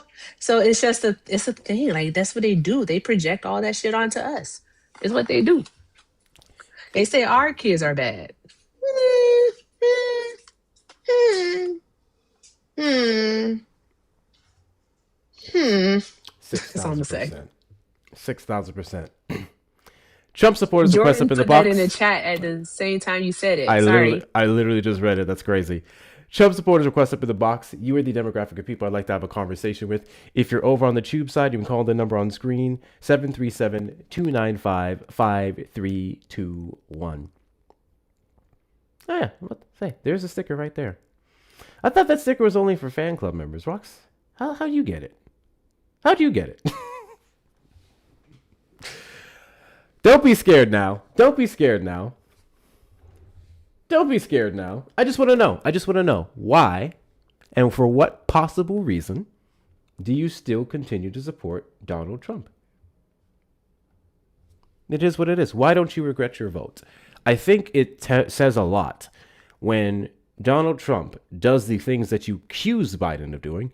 You accuse Biden of doing things when he didn't. Donald Trump actually did the things that you hated Biden for, and then you support him full-throatedly. full-throatedly. You said that Joe Biden and Kamala Harris were going to get us in a war. Donald Trump gets us in a war. Now it's a good war. Now we need to. 47 years, death to America. They have nuclear capacity, even though every single piece of U.S. intelligence debunked that. Right? You thought Joe Biden was going to bring up your gas prices and your grocery prices. Kamala Harris was going to do that. Donald Trump did. But now, short-term pain for long-term gain. Right? You thought that Kamala Harris was going to show preferential treatment for one race over the other. Donald Trump has done that. But now it's necessary because those are bad eggs. It's in their genes, right? Donald Trump's words. It almost seems like everything you said you wouldn't vote for Kamala Harris on had nothing to do with Kamala Harris or your values. It had everything to do with the fact that she was a black woman. From Randall. Randall, you're on the line. Did you vote for Trump? Yes, I did. How are you today?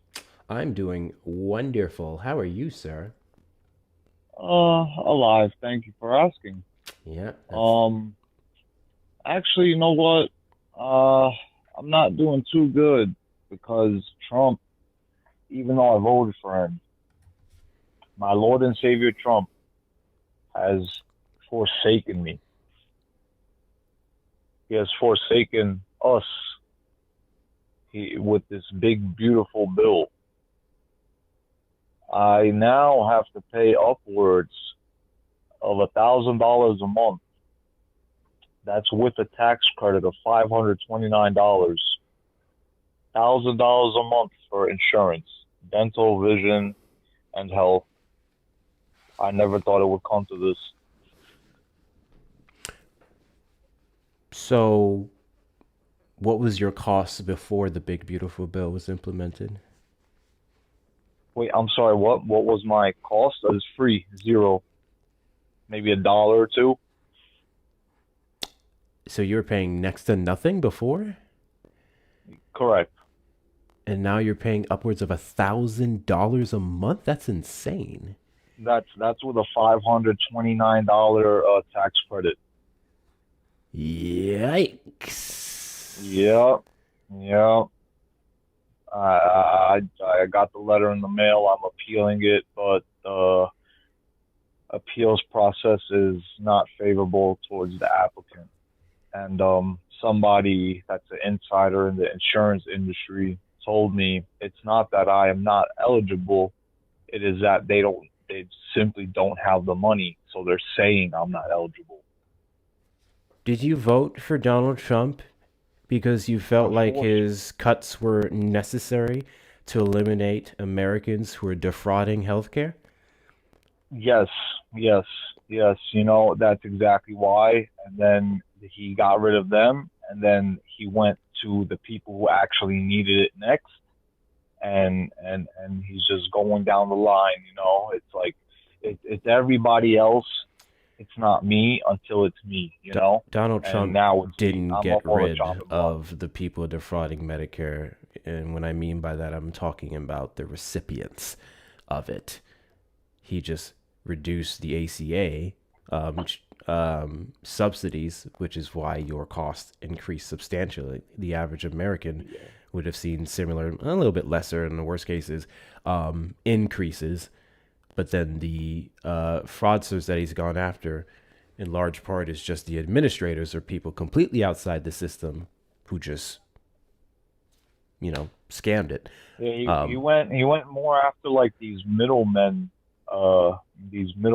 type of people, like these I don't know if you know what CDPAP is. Like a lot of places were saying like, oh, I take care of my family member, but in reality they weren't, you know. And so they had to install this like monopoly corporate, it's called PPL, over to oversee all of this, and even they are still a middleman. Yeah. And this was all in an effort to reduce fraud. But it's not, they were not reducing fraud. They're just reducing how much money they're putting out, their output of dollars fraud is still going to be rampant no matter what. Medicare You know? fraud is actually small. That's not to take away from the fact that we need to root it out and prosecute it, but clearly you're not one of those people. He also would have played a role in pardoning individuals who were convicted of defrauding Medicare. Specifically, a woman and her husband in Florida, if I'm not mistaken, who ran a not exactly a nursing home, but like a hospice service where people went to Oh for man, care. those places are the worst. And Do he you know their last pardoned name by them. any chance? I would love to look that up. Yeah, sure. Give me a second.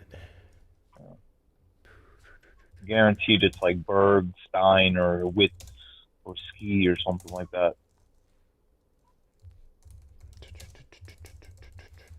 Wow. This country is Oh, correction. It was a nursing home, but yeah, on the same lines. May I say something? Yes. Oh, So, somebody else hi, is here. caller. Yeah, hello. Hello. So, like, because here's the thing, like the Trump administration, well, Trump, I would say, his campaign, they did a good job of basically scapegoating people in need, people like yourself. Like, they did a great job of scapegoating you and making people who need these benefits, these services, all right, the bad guys, and to justify cutting the funding for these programs so that they could give themselves a massive, like $4 trillion tax cut. And they were successful. And now the everyday citizen is just paying more money out of pocket.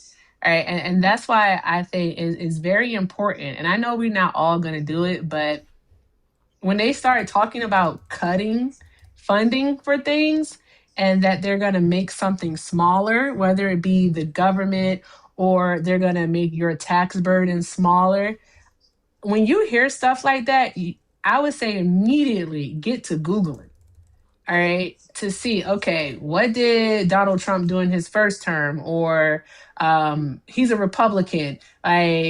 What do Republicans usually do when it comes to taxes, and how does that impact the middle class or the lower class? Like, look into those things to figure out how it's going to impact you. Because if a lot of us had simply just did, that part right there, what we could have did is we could have not had Donald Trump as president. But those flames of fear were stoked. Nightmare. That is correct. The name of that individual, by the way, I mixed up his mother with himself. But his name is Paul Walczak. Paul Walczak in Florida. He owned several healthcare companies. His mother, her name was Elizabeth Fargo. That was the person I was thinking of. His mother attended an event at Donald Trump a couple weeks prior, donated $1 million to his campaign. And then a couple weeks later, not campaign, it was 2025, but his event. And then a couple weeks later, her son was pardoned. Very interesting. Any ties to APAC or any of those? No. Very interesting. Well, yeah. So basically, Hold for 1 second. We were Call from Greg. Greg, you're on the line. Did you vote for Trump? Yeah. Okay, hold for a moment. I'm finishing up with the last caller. Sorry, go ahead. Yes, yeah. So basically, we were all being divided, with all the fear mongering and these people are taking your things, fight for your rights, blah blah blah. And up until Biden had to pull out of the race, honestly, I probably would have voted for Biden, but I just didn't feel Kamala would have been effective. If she had maybe that whole time to run, if she ran from the jump, I think she would have had a better chance. But I think Trump in the last year and a half has shown that he's not effective in bringing down your cost. So I don't know what your contention with Kamala Harris would be, because she did not run off of cutting the ACA subsidies. She actually, quite frankly, ran off of expanding healthcare and more protections for individuals who benefited from it. I usually vote Democrat because they're all for helping out the people of my poverty line, I guess you could say. So then what was the difference this time around with Kamala? cold feet, hate mongering. She was hate mongering? No. Trump was, and the Republican Party was just like, oh, she's not qualified. She's a woman. Um, Something about her and Montel Williams. Like, so I don't know. It was just a whole bunch of Hector.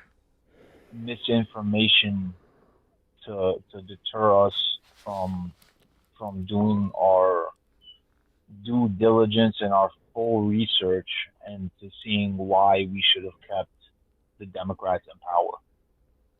It's not so much Granted, about things were keeping not the Democrats in power, but sure, the candidate would have been Democratic, especially here in the midterms elections where all the Democrats that are holding up progress are up for election this year and we intend to vote them out.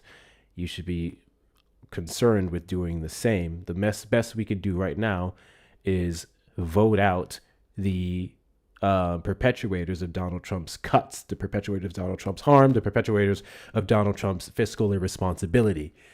And that's what you can do this November with the Democratic candidates or even potentially independents on the local level. In regards to the comment you just made about Montel Williams, you already said it was misinformation, so I guess I'll give you that. But I just want to make something super duper clear that was a bold-faced lie, or not a lie. Her relationship with people has nothing to do with how she would govern the country, and her relationship with a man who is separated for his wife for a decade is irrelevant compared to the dude who who cheated on all three of his wives. His first wife with his second wife, his second wife with his third wife. The guy's all pedophile. Let's not beat around the bush. That too. Yeah. Lord have mercy. I mean, I'm in New York particularly, and we were going through some rough times. But like now, like ground beef, chopped beef is like $9 a pound. It was like $4, $5 back then, and that was expensive. And it's just everything just seems to be rising, and we're getting less and less and less. I've heard my buddy, I think just yesterday or the day before, they got cut off his food stamps. You know, he feeds his family. God bless you. So it's just a sad situation. Do you think it makes sense that Doge came in and made all of these cuts to the average American, and now we're spending $30 billion in Iran? Well, there's definitely some correlation. Huge correlation. We're also asking for an additional $500 billion increase to the Department of War's defense budget. He also wasted $14.8 million with additional $1.7 going towards the reconstruction of the reflecting pool that he messed up. Saying all this to say Donald Trump told you what he was going to do, but Donald Trump has been established as a pathological liar.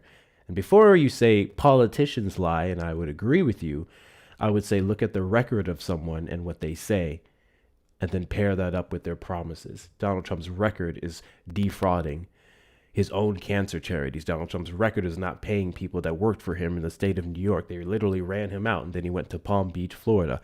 Donald Trump's record is lying to people to get what he wants. He was literally convicted of said lies. So what are we going to do about it in November? Vote him out and vote out all of his cronies and all the APAC, even if they're Democrats. Well, if they're Democrats and they take APAC money, would you vote them in over a Republican who doesn't take APAC money? Just curious. APAC is a problem for sure. But if you give me a Republican candidate who supports every single thing that Trump is doing, which to be clear, Trump is for the state of Israel and APAC, and then a Democrat who at least wants to fix our policies domestically, and they also take APAC money, then there's a lesser of two evils that we have to accept there. We may not always get the perfect candidates. Our primaries are where we decide on the progressives who may not be the APAC supporting candidates. But if that person doesn't win the primary, and then you put them up against a far right-leaning nut job who full throats Donald Trump and every single thing he wants, I will take that AIPAC supporting Democrat every time. Harsh realities, we don't always get what we want in politics. We can at least vote for the person who's not going to fuck us over or fuck us over less. Yeah, very well said. Hallelujah, amen. I appreciate you calling in, man. Thank you for vulnerability. Thank you for your Thank honesty. you. I just had to get that off my chest. Be safe. God bless, and have a great night. Right. You as well. Thank you very much. For the person who's not going to fuck us over. Caller, you're on the line. Sorry about the wait. Did you vote for Trump? Please mute the stream in the background. Yes, if you can mute the stream in the background, I'd appreciate it. Hello? Yes, I hear you. Do you hear us? Yeah, I can hear you. Did you vote for Donald Trump? Yeah, I did. And do you regret your vote? Hell no. Why is that? I mean, do you guys remember what it was under Biden? Yes, I do. Exactly why I voted for Kamala Harris. It was absolutely horrible in every aspect. I mean, even eggs was like $11. Why were eggs $11? I mean, everything. Gas was still more expensive under Sure. Biden. You started with eggs. Than, why were eggs $11? Yeah, I'm saying everything. Also, really quickly, to GOAT, the reason why I unapologetically call it the Department of War, because that's exactly what the Pete Hegseth has been utilizing it as. I know people detest it as just an executive order change, but now I don't feel right calling it the Department of Defense, because clearly they're doing the opposite of that. I have no problem calling it the Department of War, because they're so drastically different. Well, not American imperialism is a whole other thing, but they are drastically different from previous departments. Back to you. Why do you think? Can you answer my question about the eggs? Why were they so high? Can I say something about the what you just said? I didn't address that towards you. I asked you a question. You have yet to answer it about the first thing that you mentioned, which was the cost of eggs under Biden. It was just Biden's policy. It's a multi-layered thing. Biden's policies brought up the cost of eggs. Horrible policies on or the bird flu brought up the cost of eggs. They did that dumbass green New Deals.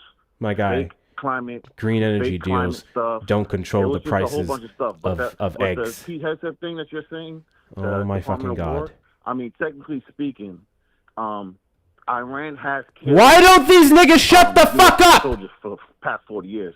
So, I mean, and no, you didn't cause any offense. It was a genuine point that you made. I just responded to it. You're good. At any given time, we can retaliate, which means that we didn't start it. Yeah, I don't give a shit about any of that. We were talking about eggs. You're wrong. Yeah, because Joe Biden's green energy policy. No, I'll address that in a second. I will address that in a second. I will address that in a second. You're wrong about the price of eggs. The price of eggs went up because of the bird flu. Do you know what the bird flu is? Yeah, they'll say that nonsense. Yeah. What do you mean they'll say that nonsense? Okay, we culled millions of chickens. Are you denying that millions of chickens were culled because of the bird flu? God bless you. Are you denying that millions of chickens were culled because of the bird flu? Denying that the bird flu was still going on when Trump got it back down. What do you mean Trump got the bird flu back down? No. It is a regulation that we have on the books with the USDA and our farmers. Listen closely to the words coming out of my mouth. Thank you, Sharon, for the fireworks. I appreciate you. Listen closely to the words coming out of my mouth. The bird flu was killing or taking over chickens. Hey! Listen! Shut the fuck up! Shut up! And listen to the fucking words coming out of my mouth! You can't respond to shit when I can't finish, you fucking dolt! I am trying to explain to you that the bird flu is why the cost of eggs went up! Because we had a shortage of chickens, because we had to kill millions of them! That's what happens when chickens get the bird flu! Which then decreases the supply of eggs! When the supply of eggs goes down, guess what we have to do? The cost of eggs go up! And the cost of eggs went down under the Trump administration because we culled a bunch of chickens and we got the bird flu in control! Shut the fuck up! Shut up! Shut up! Shut up! Shut up! Fuck! All you guys do is ramble! Shut up and let me talk! Jesus fucking Christ! Fucking hang up. Do that. Jesus. Blah, blah, blah, blah, blah. You brainless fucking ramble. Shut the fuck up.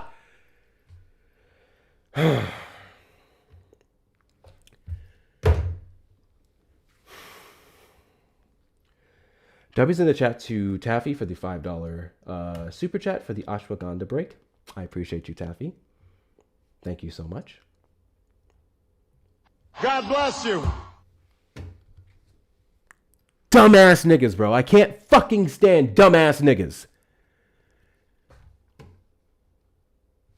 All this fucking mouth, just responding, listening to respond, not to comprehend.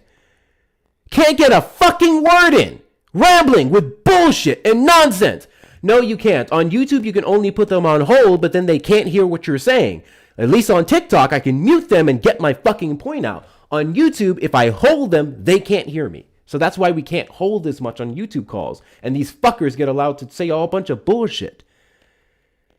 God. Yes, the bird flu was still taking place under the Trump administration. We were getting it in control, which is why we saw a decrease in egg prices when we inevitably did. Donald Trump did absolutely nothing to decrease the cost of eggs.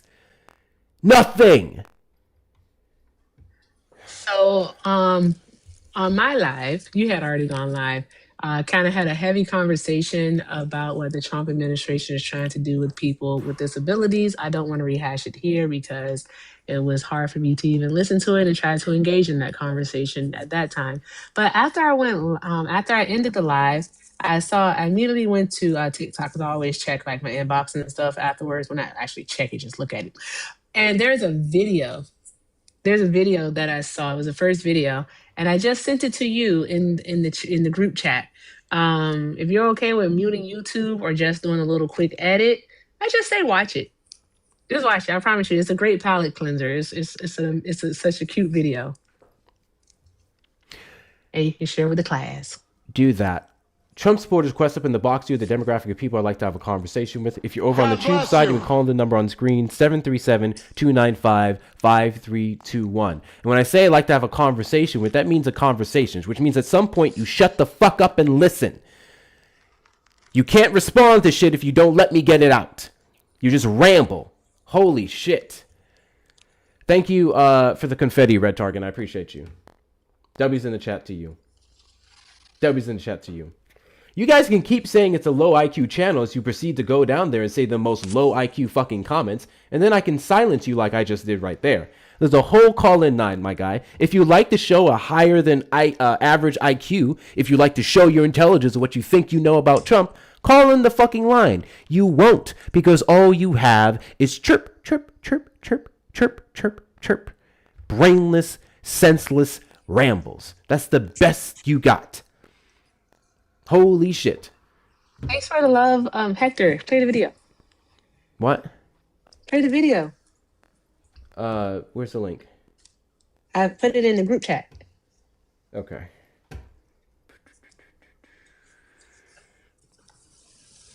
Well, I gotta crop it out here. Goodness gracious, man. This is why I hate going live after 8, bro. Every time, after 8 p.m., you get the worst fucking people, bro. Worst people. Just weird. Last night, like I don't know if you watched last night, but bro, I had like 10 people in a row call just to use the N-word. It was so wicked. Goodness gracious. Yeah. Okay, hold on. Let me crop this out.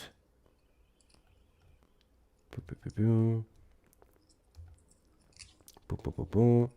I don't know, Erica, there's just something about when it's black men that really grinds my gears. I understand. It really fucking grinds my gears when black men just fucking chirp. Y'all don't be knowing nothing, but you got a bunch of mouth. Why is this not letting me crop it? Person in the chat that just said what you just said, I'm not even being funny, bro. You might want to go talk to somebody, for real. No. What? Oh. Hey, bro. You can't be saying that here. You're not about to get me flagged. I'm sorry. I gotta chill. I gotta mute you for a second. I'm sorry. You can't be saying that here. We do not promote violence. We do not promote violence against Trump supporters. While I may believe that 18-year-old today. oh Jesus. Well, I do think the average Trump supporter would benefit from getting some fisticuffs. I will not support that on this platform. I did tell a 18-year-old that he had to be careful unless he wanted to start leaning left. I didn't imply that I was gonna do it or something of that nature. That's crazy. But hey, he had to chill out. All that darn going Charlie Kirk nonsense he was trying to do, that joint was ridiculous. That's diabolical. All right, hold up. Here's this clip. It's adorable.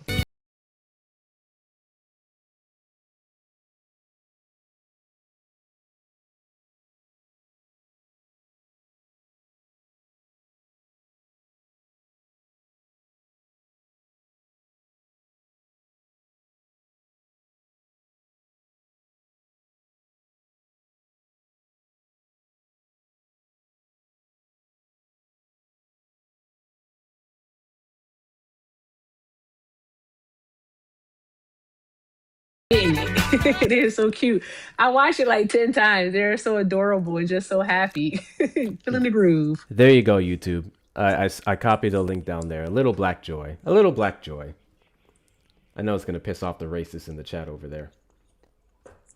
Tell me something, Trump supporters. And actually, this is going to be my next clip. It's going to be from that live. Do you guys remember the live we had 2-3 nights ago where we had 2 back-to-back people ask me fucking questions and then refuse to let me answer them? Why do you guys ask questions that you don't want the answers to? Why do you guys ask questions if you're just going to talk over the fucking person? Now, it's one thing if I wasn't answering your questions. It's one thing if I was dodging and pivoting and all that stuff. But you guys will literally ask for something, or then upon me adding clarification to your thing, you just ramble on. If you weren't here, Erica, the other night, 2 back-to-back Trump supporters call in. First one said, all you do is talk shit about Trump. Can you name good things that Trump has done since being president? I start to name the things, Erica. And this guy goes, blah, blah, blah, word salad. I was here. I heard him say that. I said, what the hell do you want him to do? Oh, you heard that. Okay. I heard that. I thought it was the craziest thing ever. Second guy. What did Kamala Harris do as vice president for 4 years? I start to name the things that she did. He goes, lie, lie, lie.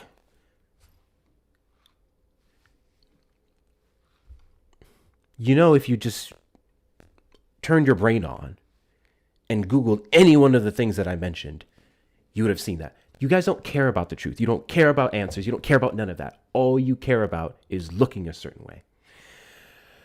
We have someone in the request here. I'm going to try and reset. We're going to reset.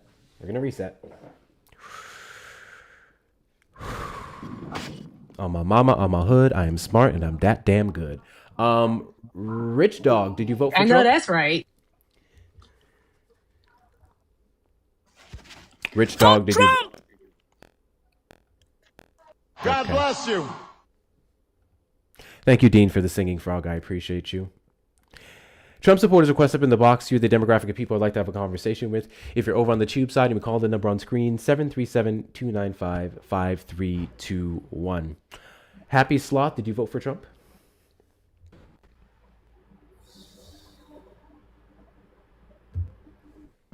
Happy Sloth, did you vote for Trump?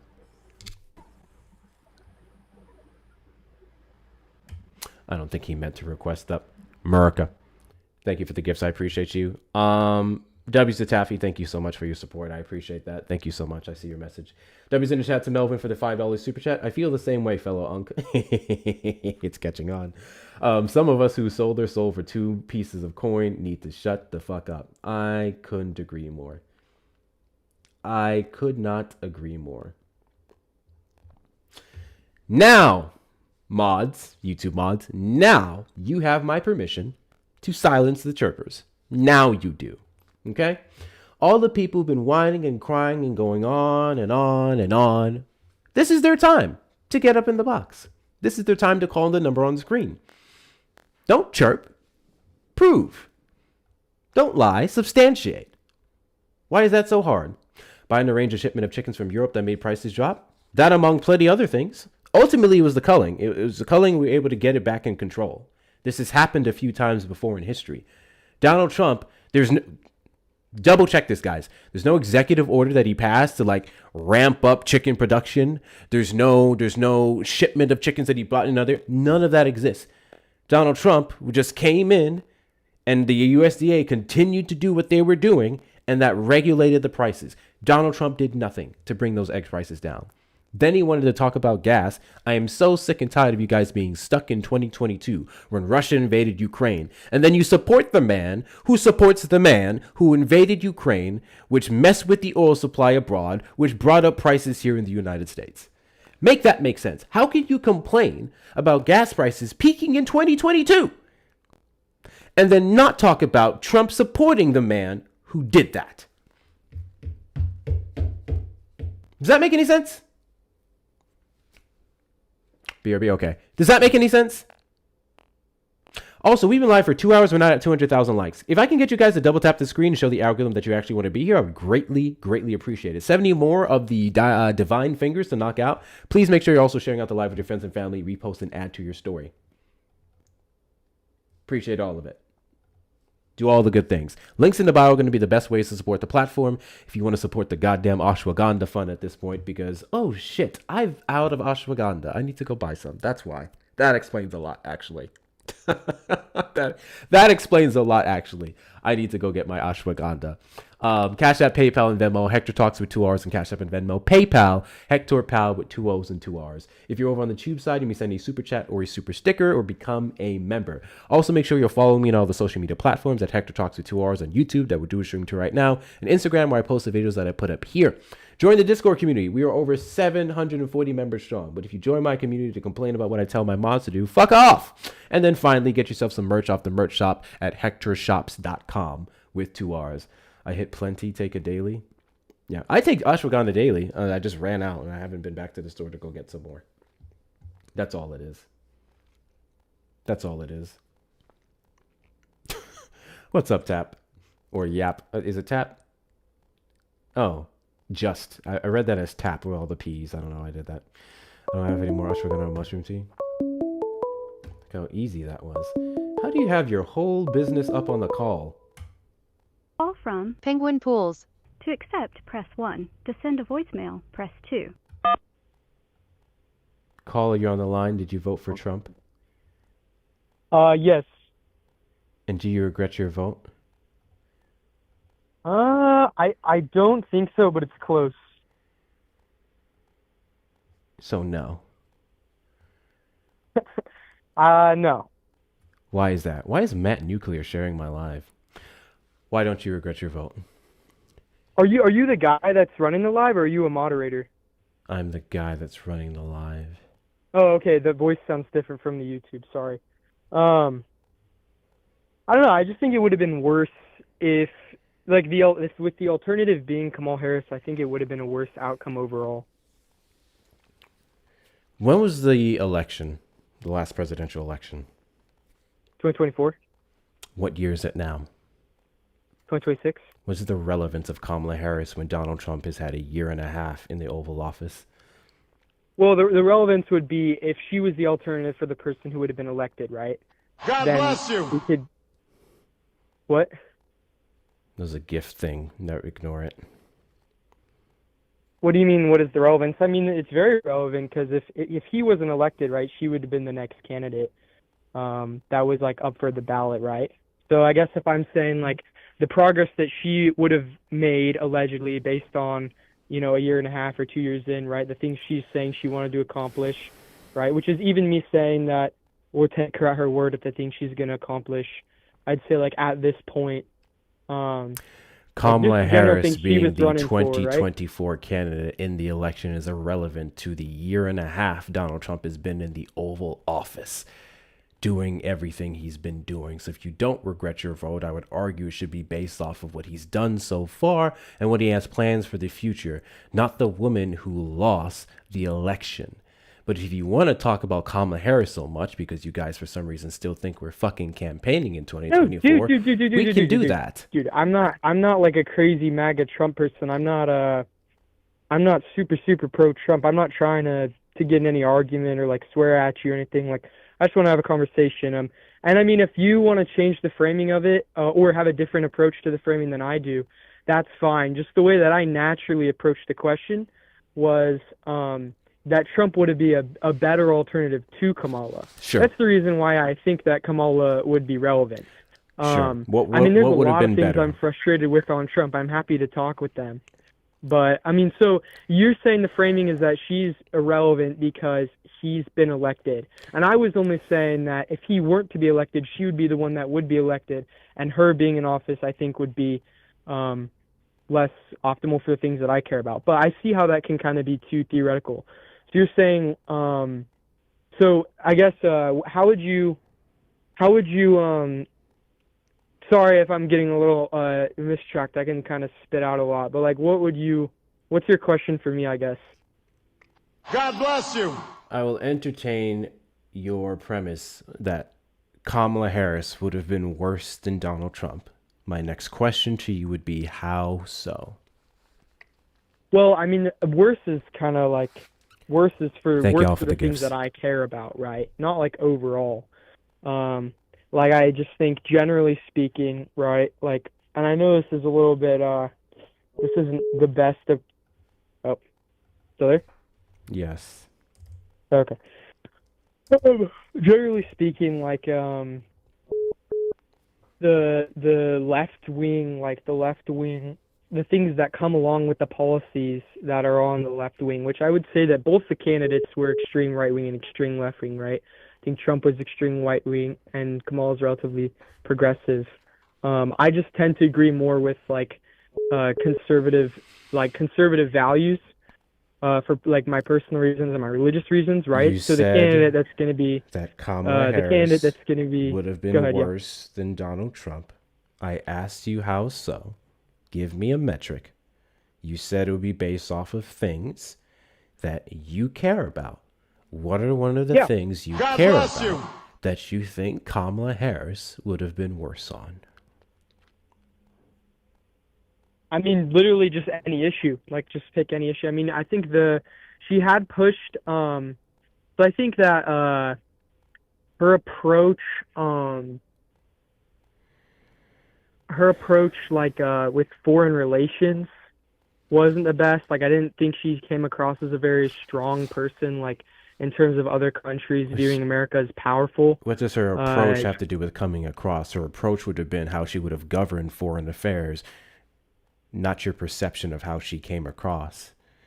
Do you know what her foreign policies how were? you govern foreign affairs, how you govern foreign affairs relies a lot on perception, right? Because if you have another leader that's coming in and kind of looking at the leader of America and they don't seem like a strong leader, they don't respect them, you know? I mean, that's kind of important. Couldn't be more wrong. People do not respect the president's demeanor. They respect our military power. They respect our dollar. They respect our influence.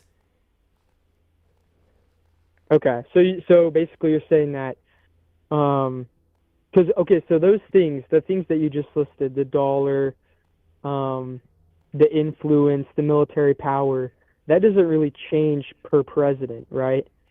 And actually, That's I mean, I think the point, and how they're willing to utilize it or hold it back or so on and so forth. I don't think Donald Trump rambling on about things that he's going to do and then not do and then back out of and then kind of do and then Truth Social posts, I don't think that makes it look strong on the world stage. I don't think genocide makes it look strong on the world stage in regards to the threats he made in Iran, or his incapability to make a deal with Iran. Yeah, I mean, I don't agree with the Iran thing. And again, I mean, if you have someone that's more MAGA crazy that wants to defend every Trump's position, like, I'm fine getting off. I'm just saying this that isn't about I think defending Trump Trump's is better positions. than Kamala as an alternative. And I think that I would say he does come across more strong in terms of foreign policy. I think that it's not. I think it is really important. The foreign relations. While is Donald Trump had a better foreign policy position than Kamala Harris. Friendly reminder, when it comes to the war in Iran, which you said you do not agree with, that off the bat is worse than Kamala Harris's policy, which would be leading with diplomacy and getting Iran's 60% enriched uranium out of their hands, getting them to not denuclearize, but ultimately avoid having to denuclearize by setting a cap on their uranium enrichment, much like Democrats did, specifically Joe Biden, under the JCPOA. Kamala Harris's position was the same, to continue to negotiate, to lead with a diplomatic route versus put us $30 billion in the hole with this war that we seem to keep losing.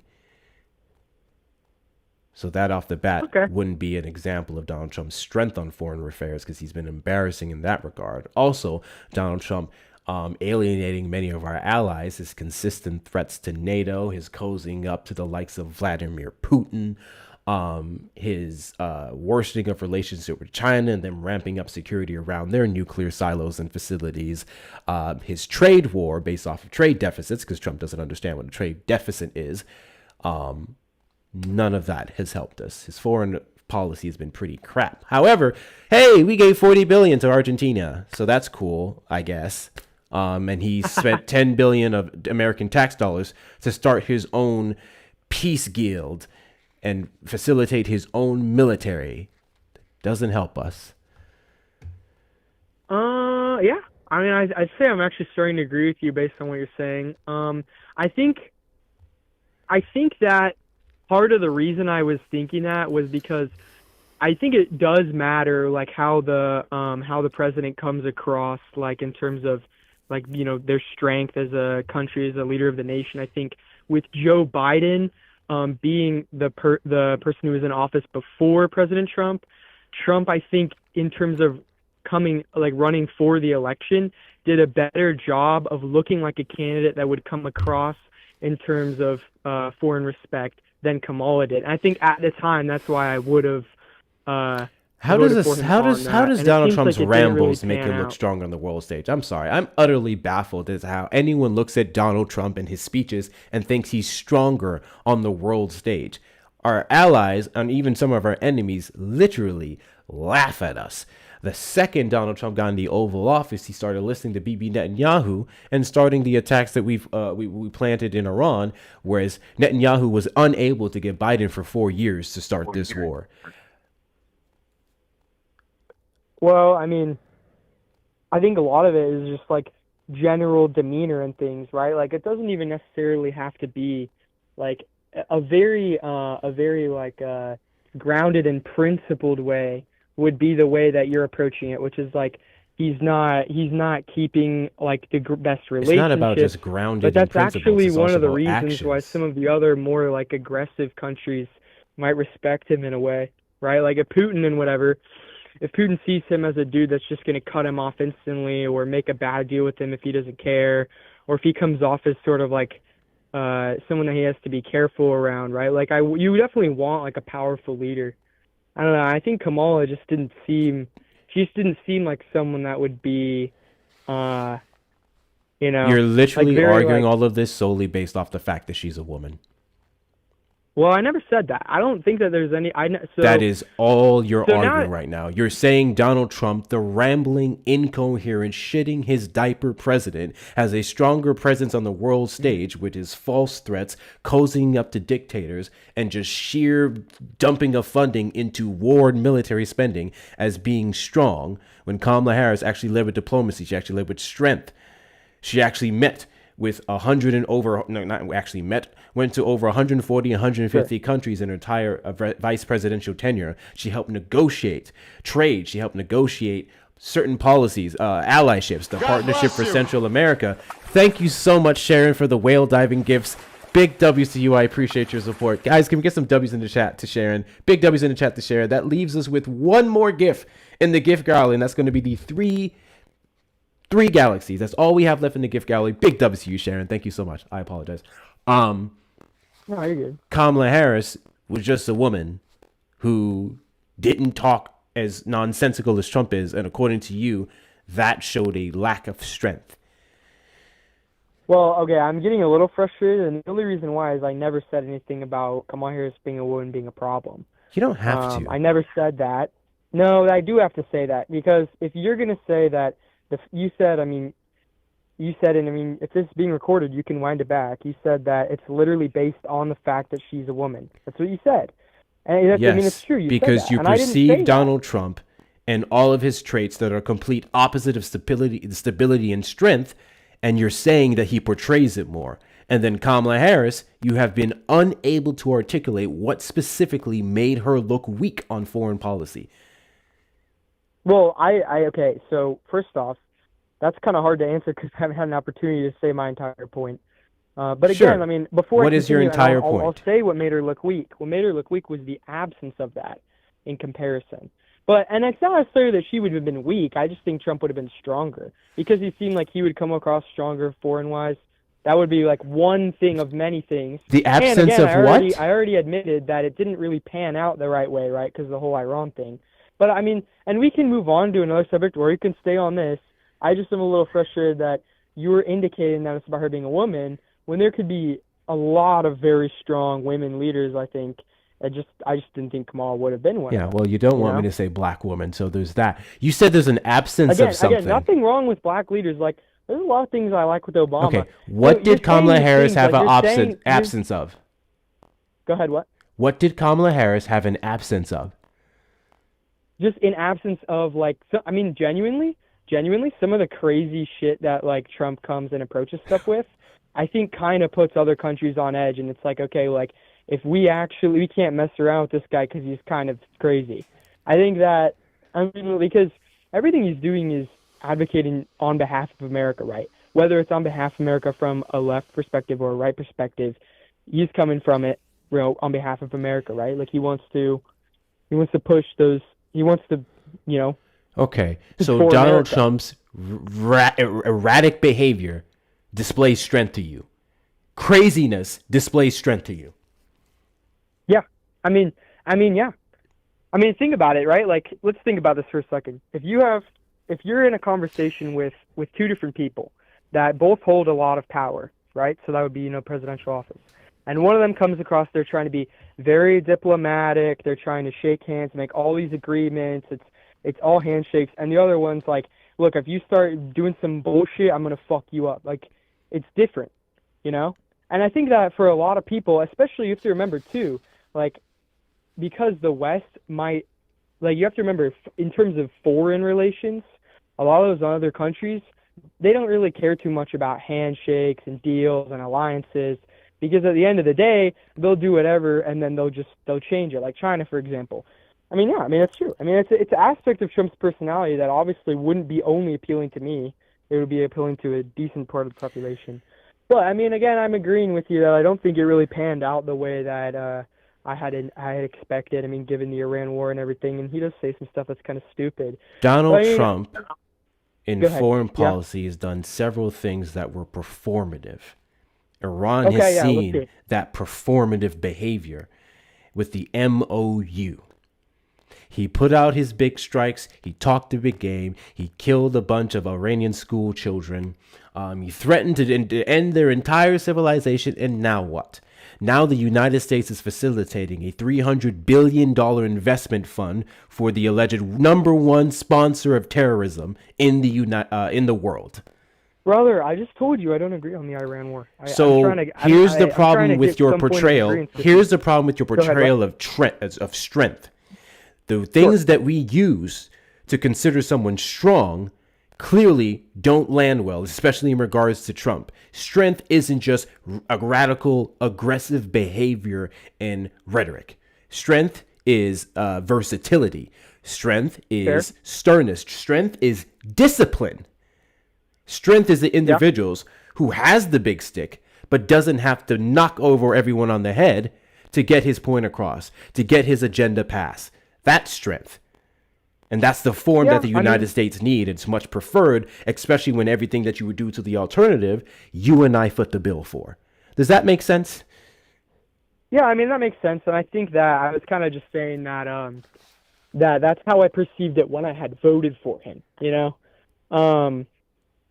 And I guess to your point, like with you know, strength not being only just craziness or whatever, like the person who is the most influential person in the world and you know holds the most power and is eternal, was Christ in my view, and he communicated, the majority through love. Like love is probably a better force than, but I mean, you kind of have to deal with psychopaths in a certain way. I don't know.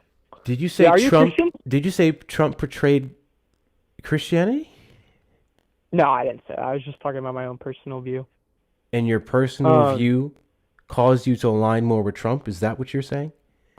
No, dude, I just said that I said to your point, a point of what you just said, I agree with from my own personal view. In regards I'm to your agreeing faith. with- No, in regards to your pushback on Trump coming across as Okay, too crazy. I'm a I little don't know, lost. trying to I'm be sorry. What did you say about your faith? Oh, I was just saying I was Christian. I was asking if you were Christian. Got you. I'm not a Christian. Hmm. I grew up Okay, Christian, well, though.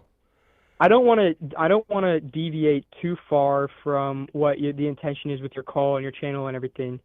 But and I don't want you to say that I'm moving on from any topic. So I'll say this: if you want to talk about religion and Christianity, I'm totally happy. I'd actually like to talk to that more about than politics. But obviously, that would be kind of. I mean, you had your politics as the base of the channel and everything. So if you want to talk about a different issue in terms of Trump's presidency, I'd be happy to do that too. Well, I just want to stick on the point of the ways that you thought he was better than Kamala Harris. If you were to say, Okay. So we talked about the fact that you thought he portrayed better foreign policy and strength on the world stage, and we know where that's gotten us so far. So I think we can just kind of put that to the side. What is another metric that you can give me that you felt Donald Trump did better than Kamala Harris? I mean, I do agree with his position on like immigration, generally speaking. So, but again, that's not. I think, yeah, I guess we could talk about that because I think that would be better for America as well. Like generally, like the stuff with ICE and stuff like that. I mean, that's probably the biggest like pro-Trump thing that I agree with. So, I mean, that would probably be something that I would engage with. Sure. W's in the chat to Bree for the $25 Venmo. Dear Diary, sorry it's been a minute. Good news is Hector is still killing it. Penguin Pools is a -1 star in my books. Hard pass. Anyway, thanks chat for keeping Hector swole as fuck and stocked with the ashwagandha to deal with these silly McBillies. Keep it up. Okay, love you, bye. Thank you, Bree, for the donation. I appreciate your support. W's in the chat to Bree. W's in the chat to Tremav. I'm sorry, your full name's not showing up for the $5 super chat. She had way more respect on the world stage. Do you have any idea what she did? Trump has zero respect, not even from his number one ally, Israel. I mean, he absolutely has respect from Bibi Netanyahu. It's because he can use him. And to be fair, Donald Trump even admitted himself that they've been fighting as of late, especially in regards to them having the MOU agreement and Israel doing what it wants and bombing Lebanon anyway. Donald Trump literally can't curb them, so I would argue that's an example of his lack of strength as well. But you said immigration. Okay. So what is your issue with Democratic positions on immigration?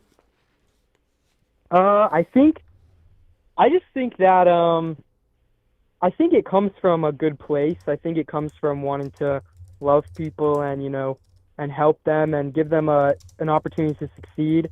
I'm not saying that immigration can never happen. I just think it's almost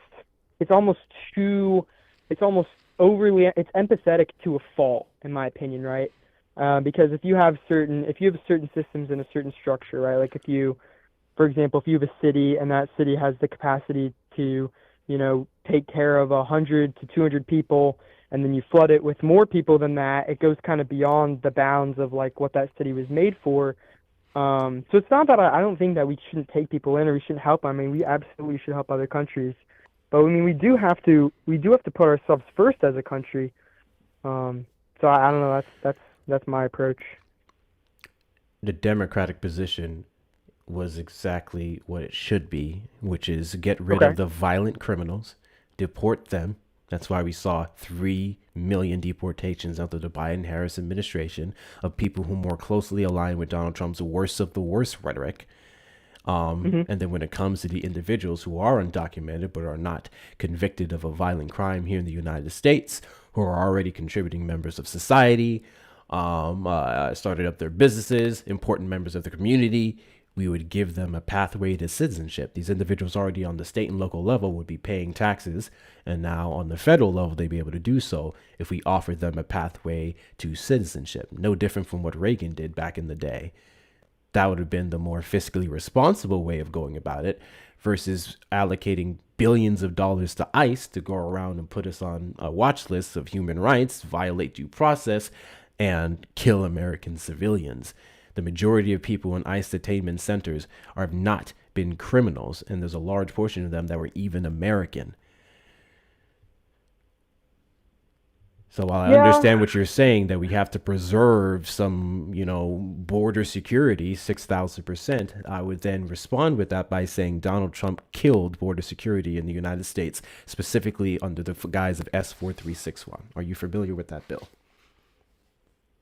Yeah, so I didn't hang up. I don't know what happened. Call if that was an accident, call back. I don't know what happened.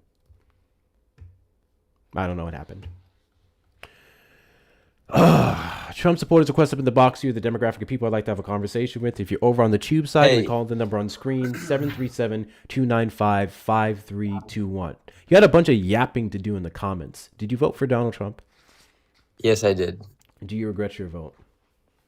No, I don't. What was your question?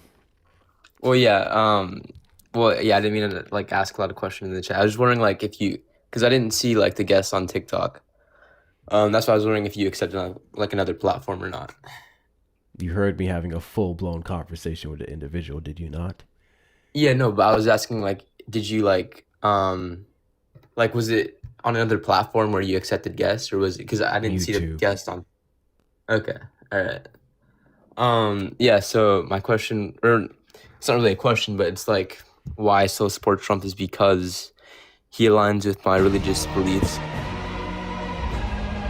Thank you guys for the follows. Yeah. So going back to what I was saying, so I'm a Catholic, and are you religious or you're not religious? I grew up Christian. There is absolutely nothing that Donald Trump is doing that supports Christian values. All right. Well, yeah. So, like I was just saying, I'm a Catholic, and I believe that a fetus is a human, and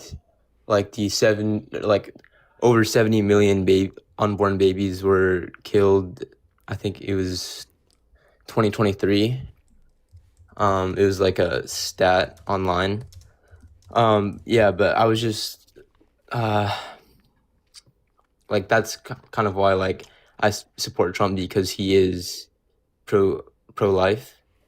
And I know you mentioned you're not religious, but I do have a Bible verse. I don't know if you want to hear it or not, but W's in the chat to Sean for the $5 super chat. Chat is rich with I actually don't know how to say that word. Hold on a second. I actually do not know how to say that word, Sean. Give me a second. Let's hit up the pronunciation. Y'all know we're about learning here. I have no idea how to say that word. Pronunciation. Anencephalic. Anencephalic. Got it. Chat is rich with anencephalic, cowardly yappers. W's in the chat to you. I appreciate your support. Anyone else want to support the platform? Super chat, super sticker, links in the bio, links in the description of the live stream. You had a Bible verse for me? Sure. Let's go bar for bar. I'm going to let you read your Bible verse to me. And okay. I'm going to read a Bible verse for you. How about that? Okay, wait. Can I pull it up? Well, because I know...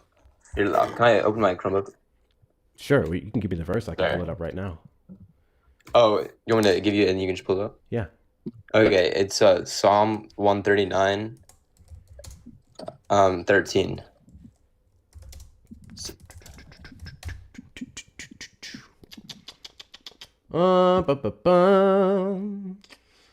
I grew up on the KJV, so that's what I'm going to read it from. Where the fuck is the KJV? Here we go. Alrighty. For thou hast possessed my reins, thou hast covered me in my mother's womb.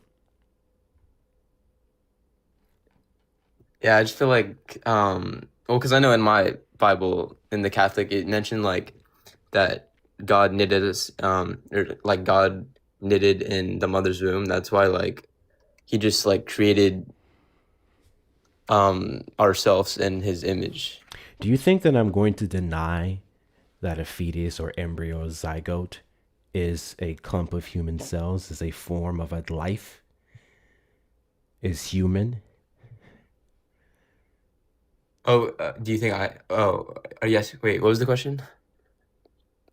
A fetus, a zygote, a embryo is human. It is a form of a human. It is not the same human we would constitute life as, specifically in regards to rights that would be given not only by the Constitution, but even by the Bible itself, which speaks on life beginning at first breath. I can respond to you and say the verse in the Bible that says, I knew you in the womb. Well, yes, I would imagine an all-powerful, all-omnipotent God would know all of the forms and beings that he creates. That doesn't mean that he was regarding you in the womb as a life before the point of viability. My turn for my verse. Are you familiar with Galatians 5:22-23? No, I'm not. The fruits of the Spirit. You know about that, right? Oh yeah. Yeah, I just didn't know like the exact like quote. Let's go over it. But the fruit of the Spirit is love, joy, peace, long-suffering, gentleness, goodness, faith, meekness, temperance. Against such there is no law. So you said that you're Christian. And I'm here to make the argument that Christians in no way, shape, or form have any divine authority or leaning to vote for Donald Trump because he's the complete opposite of Christian values based off of this verse right here. So can you tell me what fruits of the Spirit Donald Trump reflects? Like well, like with the fruits of the Spirit, because I know he's a Christian, right? No. He's not a Christian? No. Not only has he said he's not a Christian, or at least that's heavily contested in that one clip, but he couldn't even put his hand on the Bible when he was sworn in the second time around. Okay, well, yeah, I thought he was Christian, so yeah. Oh, wait, how do you know he's because just because like you saw one clip doesn't mean he's Christian, you know? Like, I don't know. Donald Trump, even if he claimed to be a Christian, would be doing the complete opposite in values. There's a verse in the Bible, I'm sure you're familiar with it, specifically in the New Testament, when Jesus talks about those of them who will come and they'll say, yea, Lord, and I will say, depart from me, I know you not, right? Yeah. So not everyone who claims Lord is Christian or following him. But like, just like for behind the scenes, you know, we don't know like Trump's like what he's doing in private. So like, but what we do know is that by your fruits ye shall know them. So which one of those fruits that I just went over does Donald Trump reflect? Wait, can you repeat the verse again?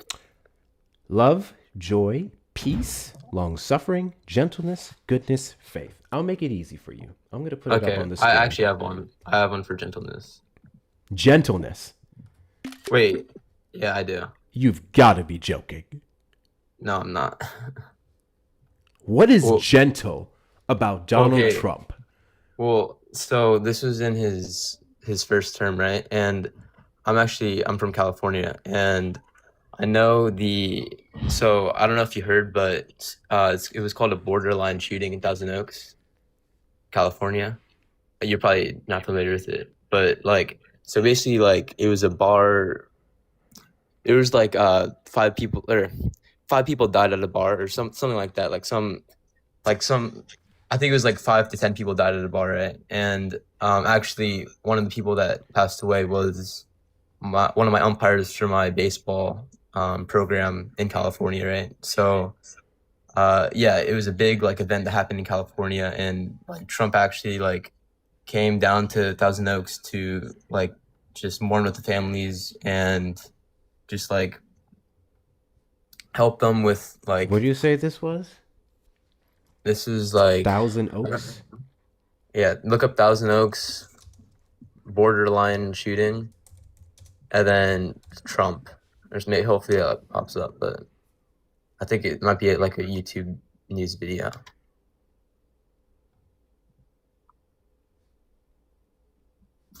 He toured the area.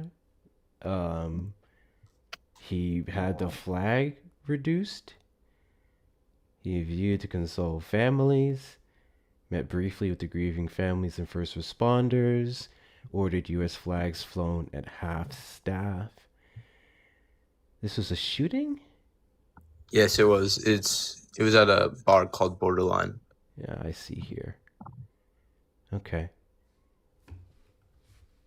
I mean, but I think like now I'm looking at the Bowverse, like maybe like faith too, just because like he's having faith in the families that they're gonna like get back on track with like, or they'll get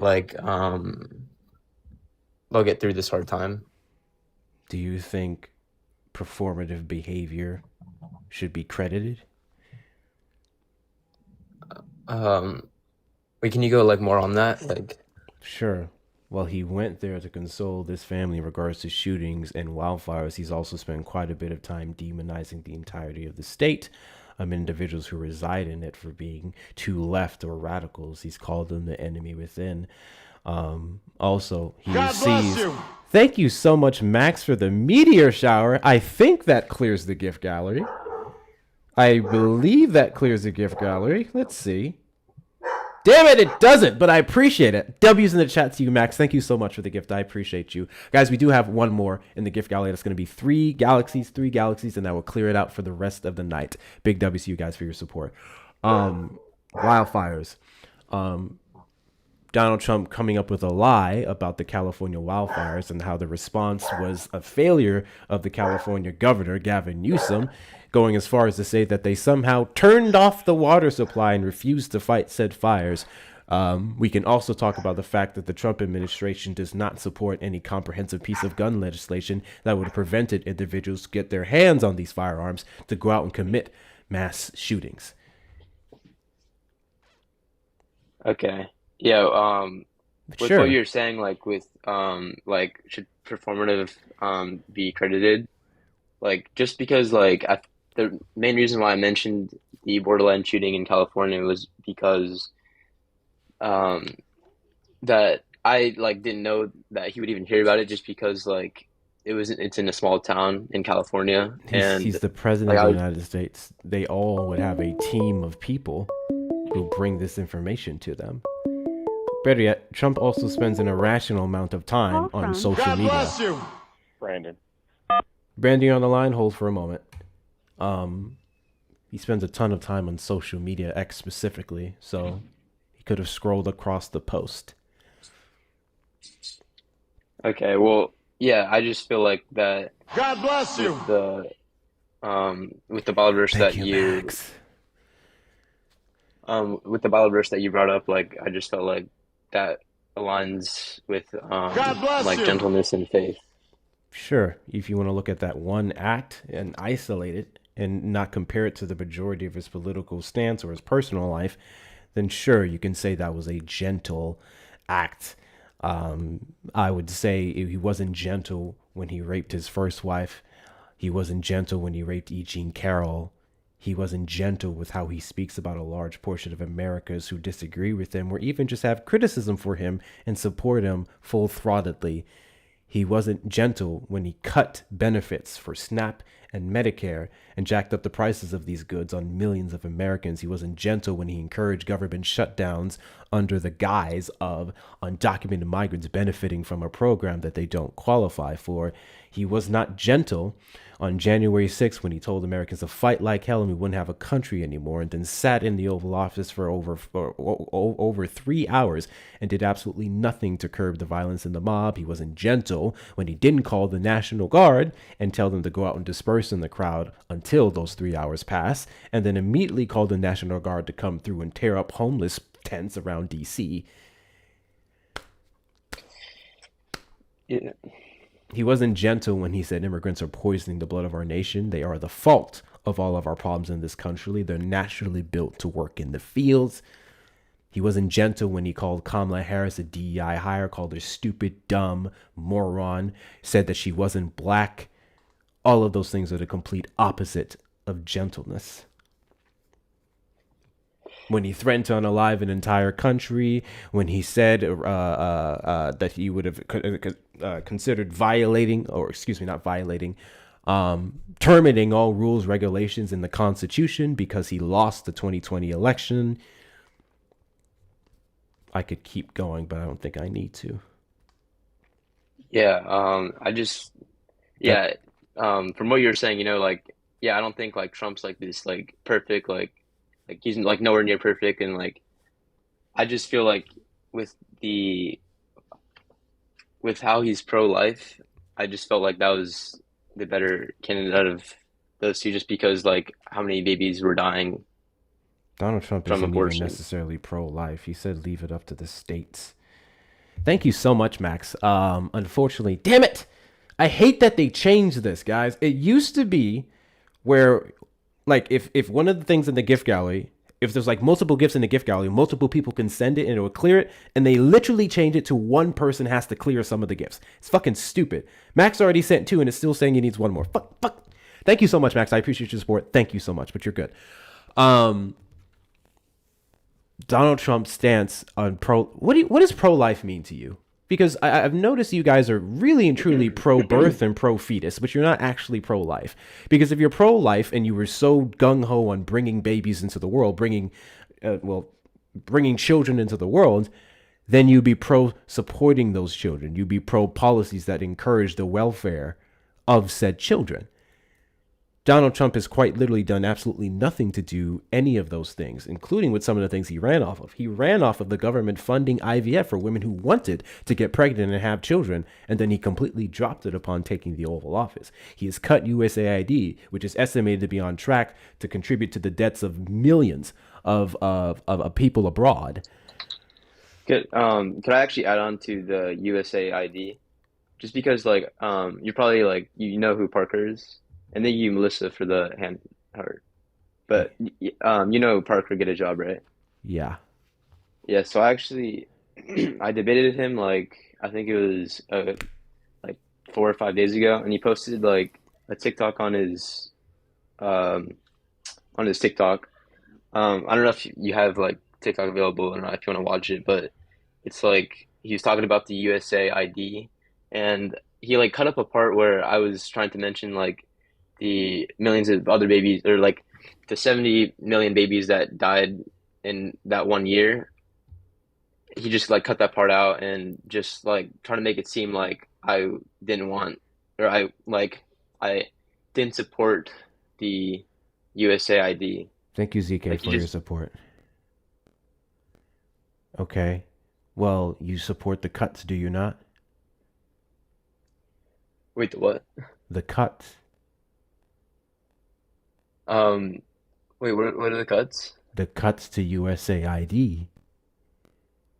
Wait, like support, like you support Trump, who made the cuts to USAID under the guise of massive amounts of fraud. Amounts of fraud. Yeah, I actually, like, to be honest with you, like I actually didn't even hear about the USAID cut until Parker told it to me.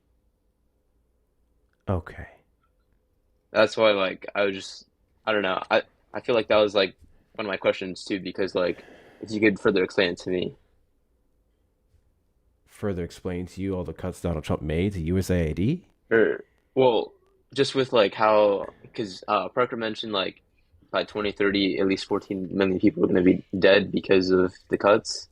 That is correct. I'm not sure what estimate he was referencing specifically, but due to some of the things that we funded through the program, specifically in Africa, when it came to helping them tackle AIDS, when it came to food assistance, when it came to education, healthcare, medical supplies, yes, without those supplies and no one else to fund it, that could be the trajectory of people in the region and others.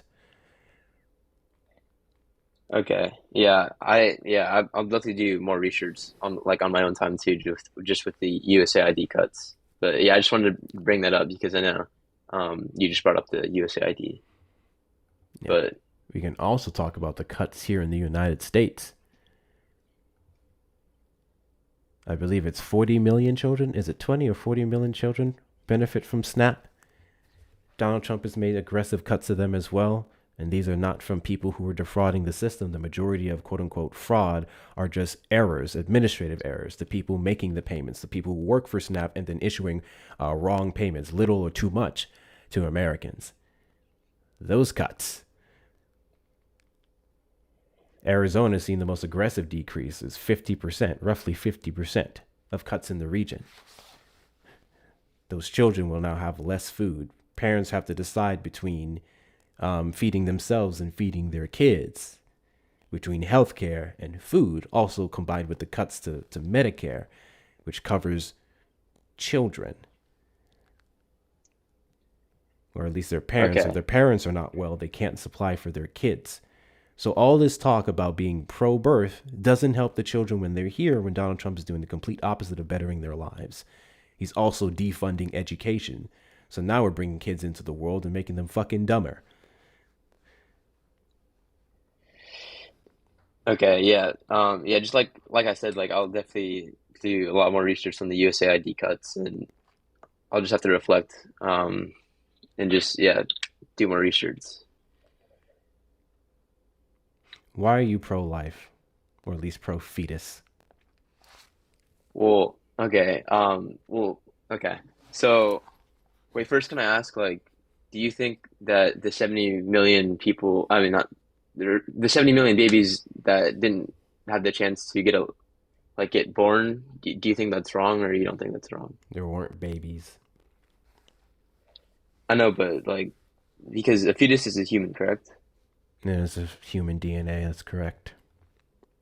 Well, yeah, just because I know a point that I did make to Parker, and it was like because some parents are finding out like, well, this is just an example because I'm sure it happened, but some parents are finding out like, let's say like their kid has Down syndrome, and then they abort that baby, right? Like, isn't that like that's wrong? Because it's like you just want to take the life away just because you know They it's would not has be Down. able to have an abortion after the point of viability, which is between 22 to 26 weeks.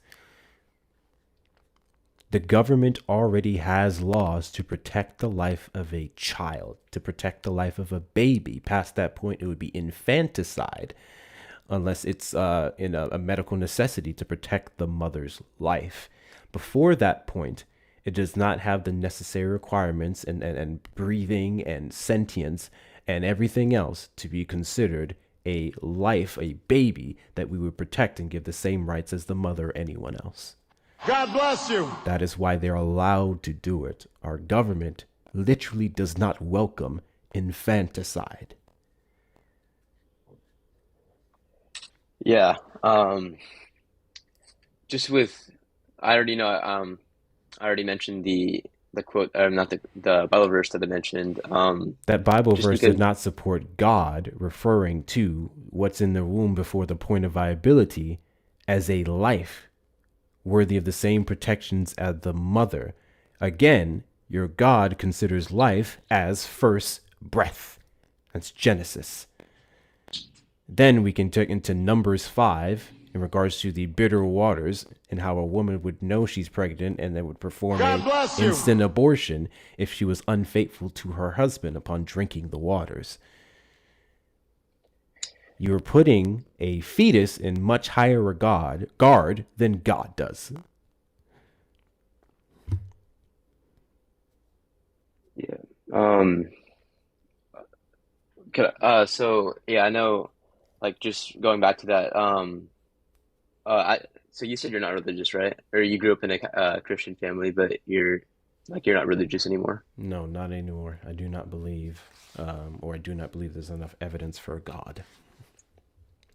Okay, well, with just like, because like going or when I usually think about like abortion, I question like what would God think about like ending a life in the mother's womb, you know? Like that's why it's because I know probably be upset because I feel like I just he give you several verses to show he does not care like that. It's literally the whole point of me giving those verses. What would God think about Republican policies increasing abortion since Roe v. Wade was overturned in 2022? Our average abortion rate has increased since the overturning of it. Not to mention the red states that took it upon themselves to not give exceptions for rape and incest, such in the state of Texas, is gross. The government prosecuting women for going to other states and utilizing the states' rights that's available, that's gross.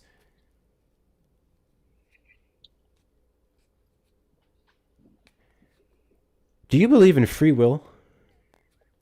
Yes, I do. So then who is the government to take that away from anyone, to make a decision about their bodies and the contents within it? Well, like free will into like it has to be like some boundaries too, because like free will could also be like going up to someone and like punching them in the face. That's like terrible free will, and it just like Sure, and we have laws to protect that person for utilizing their free will to harm others. No different from the laws that protect the life of the baby after the point of viability. Literally the same thing. yeah, I feel like that once the baby's in the mother's womb, it's considered a baby. No. Like no matter what point. Once the woman gets pregnant, it goes through certain stages before it becomes a quote unquote baby.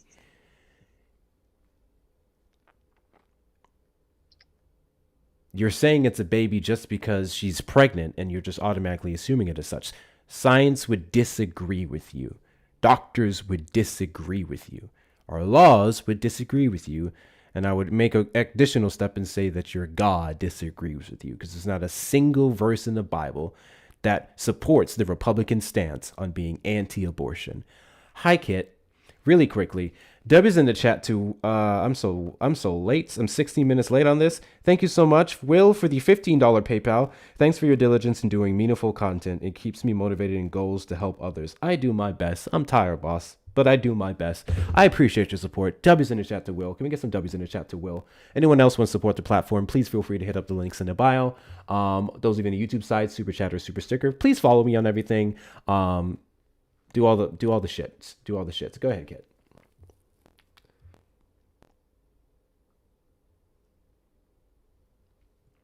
Here is it? Xavier? Was that the guest name is Xavier?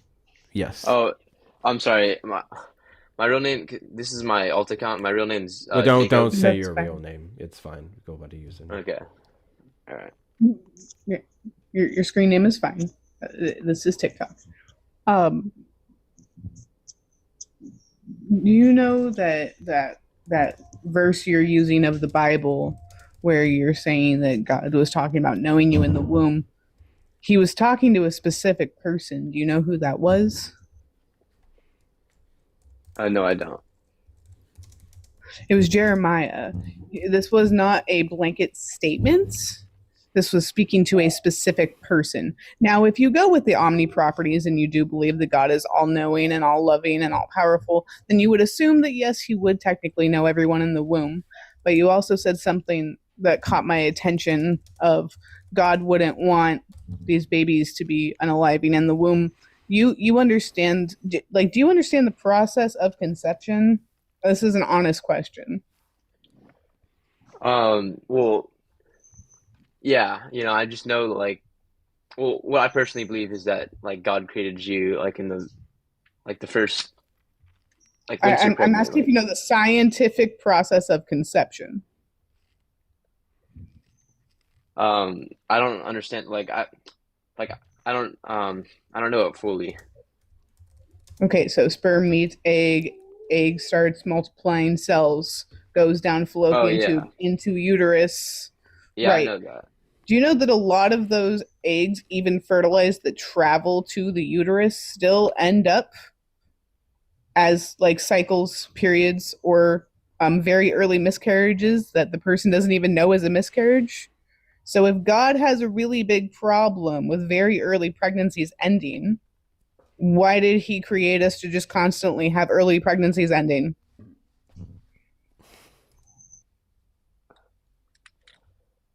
Yeah, I don't know. It's, that's just an honest question that I have. I just find it really interesting that everybody's very concerned because, like, here's another one for you. Do you know when 98.6% of abortions take place? Like in the, I'm assuming like the first couple or like the first stages. Trimester. The first trimester. Yeah.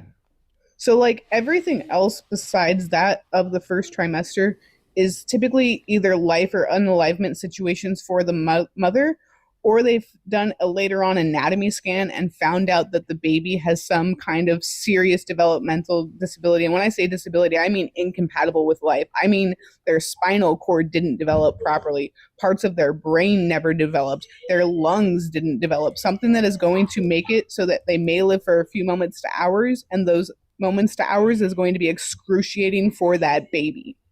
Like, when you guys get so worried about these quote unquote late term abortions, you don't look into the stories of why they happen and these awful things that these mothers who very much wanted these children are struggling with because they found out these awful things that happen in their pregnancy, and they have two options: let their child go before they get here so maybe they don't feel so much pain, or hold them for the couple moments to hours after they're born and watch them struggle to breathe and then eventually pass away then.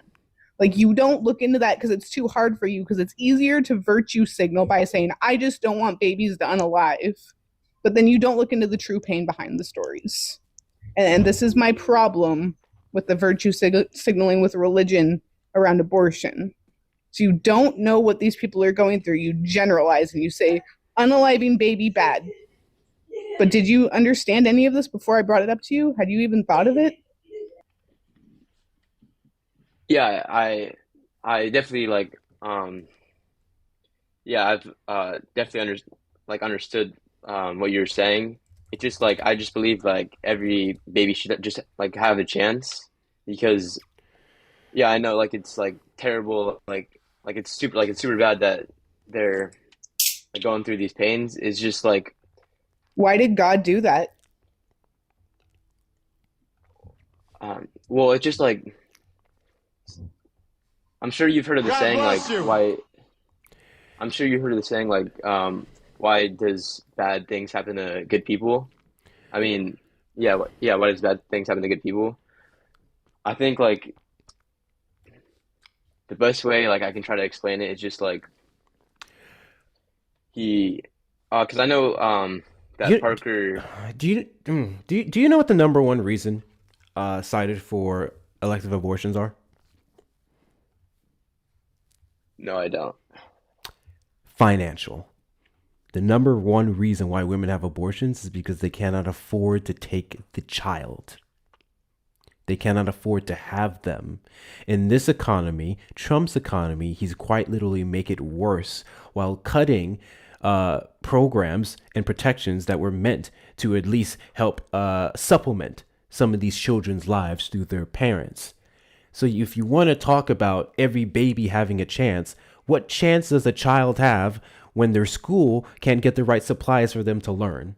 What chance does a child have when they're going to those schools hungry because their parents can't afford to feed them and Trump cut them off of those programs? What chance does a child have when we have the likes of RFK talking about putting black children in wellness farms and that autism is an environmental epidemic and should be treated as a sickness, disparaging the intelligence and capabilities of children who would suffer from those things? What chance does a child have when they're gunned down in a school and the Republicans just keep saying, it is what it is? Second Amendment.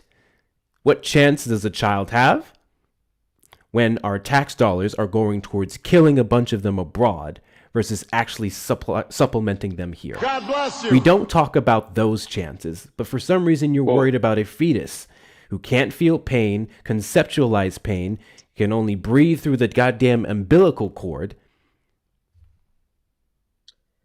Well, with what you were saying about the financial, with the finance, right? With it because parents can't afford. Well, just my question is like, how much is it? Isn't it free like to give the child up for adoption so they can at least like have a chance? Adoption is 9 months after a woman would have to carry this to fruition. That doesn't change the fact that this woman would still have to give up her resources to take care of this baby, this upcoming baby, that she would have to take time off work. And again, the number one reason cited for elective abortions is finances. So you're using more resources, you're having to take time off of work, all for something that you ultimately do not want and cannot maintain. And then you're not being paid or compensated to do this. You're just expected to just because. Why?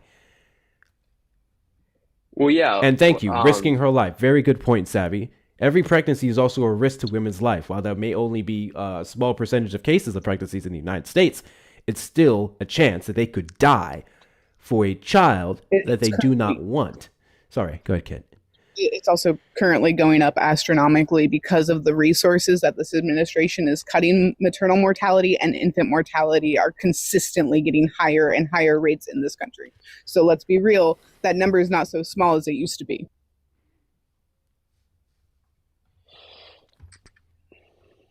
If you want to reduce abortions, you would support policies that encourage childbirth. The Trump administration has been doing the complete opposite. Yeah, but isn't Kamala pro-choice, though? Okay, I really need you to explain something. I'm sorry, go ahead. Pro-choice is the only choice because it includes all choices. If you are a pro-life person, and every single time you get pregnant, you want to decide to carry it to full term, you can do that. If you're not, you can choose to have an elective abortion, and the government will protect that child if you try to do it after the point of viability. It's as simple as that. It's not for you to agree with, especially when the cost of that policy is completely contradicting every other Christian value you allegedly have. And also, really, I've chosen to entertain this conversation. I think it's quite ridiculous because there's a whole separation of church and state clause here that we're conveniently ignoring. Go ahead, Kit. No, I just find this whole conversation absolutely intriguing because the same people who claim to be pro-life are the ones that are now taking away my high support needs disabled child's education. They're the same ones cutting programs. I said this yesterday on live. I'm going to say it out loud again. I have 2 disabled children. I am on SNAP because I have to stay home with my disabled children while my husband works, and we still don't have enough to make it, even though we are doing everything we can to make money. 80% of our SNAP got cut because of the cuts from this administration when I have 2 disabled children. I don't understand how you guys claim to be pro-life. It's not pro-life, it's pro-forced birth. You want to control. You want to make us carry these pregnancies to term when you don't think about the pain and the resources and the doctor's appointments and everything that goes into carrying a child, the exhaustion, puking, not being able to eat, but you really have to eat because you're supporting yourself and creating a whole other human. Like, you have no idea what it takes. I've been cut open twice. Have you ever had a surgery, Xavier?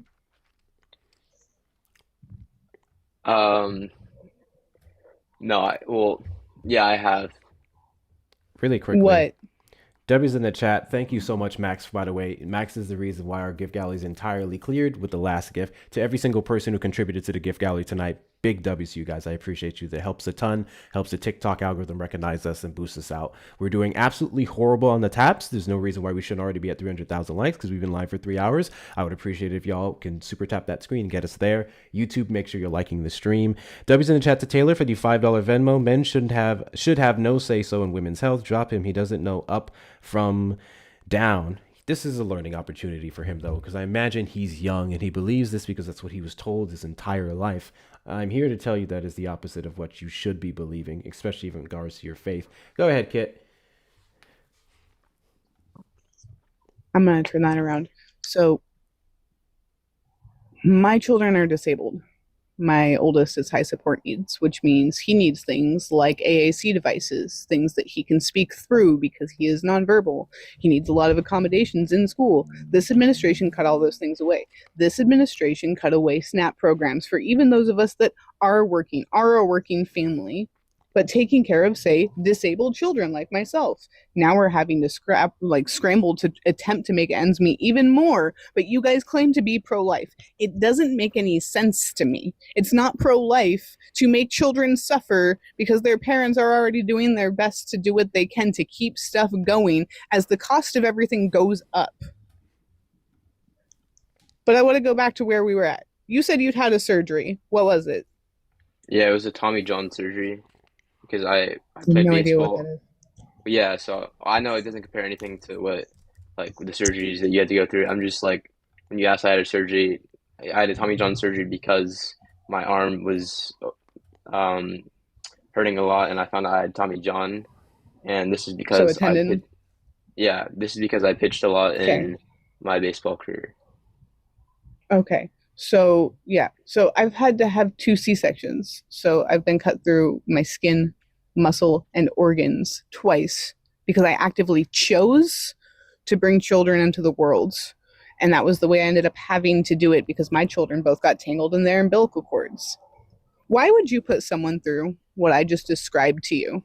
Not to mention the month of recovery afterwards and the pain that never goes away. My last C-section was over 5 years ago, and I am still in nonstop pain along the foot-long scar across my stomach. Constant pain. So you want people to go through these kinds of pain because you just think they have to bring this child into the world. Well,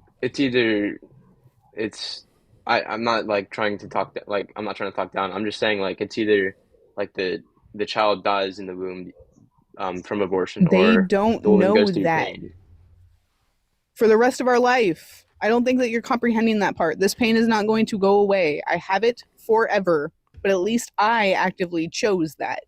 Yeah, I so chose to be in chronic pain. Why do you want someone who doesn't choose that to have to be in my position? well, aren't you glad that well I know you're not No, like no, glad no, I'm no. just Don't do that. Don't play to emotion because yes, I chose to be a mother. I'm talking about people who are not choosing it that you want to force to do it. because I feel like every child deserves a life and deserves a chance. What about Even my if life and my no. We don't base a well, goddamn thing off of the potential of God life. bless you. Nothing. We do not give people tax breaks because the potential of life. We don't give them shit because they may have a life. Everything is determined after that child is born. Not to mention, by your same logic, if you believe that abortion is murder, then you would be arguing that every single person who pulls their family members off of the plug when they're in a coma or any other medical condition that has them dormant, basically like I don't want to use that term. That's not correct to say the V word, regards to that status. But you'd be saying that they'd be murderers as well because of the potential of life. We don't go by that. I mean, I've had 4 miscarriages, and according to these people, I'm like a serial manslaughterer. Like, I don't know. well, you can't control that. You can't control a miscarriage, but what you can control is like not having an abortion. You know, It's like the you same can't. thing. Yeah, but you In can't the like. stages that it most commonly happens, it is the same process. Yeah, but you can't control it. You know, like it's the exact same thing. Like the child dies, but one you can control and one you So can't if control. God had a problem with me unaliving a baby, why did he take 4 from me?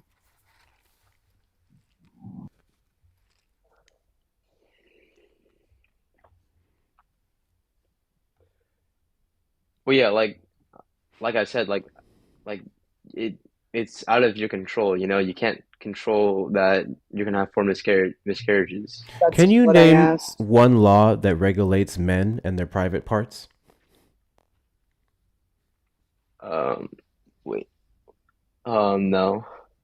Wait. There's no laws that regulate men and their ability Wait. to fuck and get people pregnant? Wait. Like. Um. Wait. So. Wait. What are you saying? Like. Can you name a law that regulates men, their capacity to fuck, and get people pregnant? Like a law that like. Just Um. Oh, like um, or like a law against rape. Obviously, that's not the same thing. We would be talking about consensual intercourse and the product thereof. Wait, can you please like? But to be clear, in instances of rape, there are women who cannot have abortion even though someone took them against their will and forced something into their bodies. Thank you for the galaxy. You're asking like, is there a law that? Well, yeah, they're gonna like be charged with accounts of rape. No. Okay, I need you to stop because you're sounding really gross. Literally just said we're not. No, you're fine. I just said we're not talking about consensual sex. You're literally like saying like asking me like to find a law, and then like when I answer the question, like I don't know. You didn't answer the question. You started talking about rape. We're not talking about rape. Well, like what are we talking about? The question he asked you was, do you have a regulation on your body by the government medically to where you can or cannot impregnate someone? Is there a medical thing that you are forced to do or not do by the government? Is your body regulated?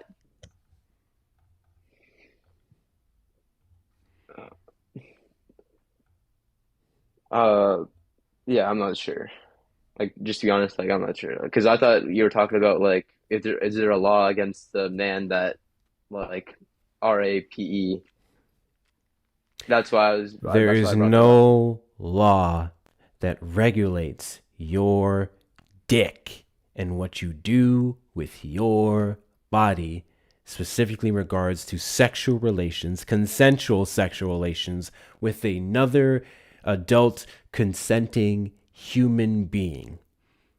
But for some reason, men, specifically men who do not know how many holes are below a woman's belt, or the stages of pregnancy, or the pull it has on their body, or where the fetus would reside, keep regulating women's bodies. The point I was trying to make, and nothing being regulatory for your PP and your body and the product that comes out of it, is that this entire abortion argument is about fucking control.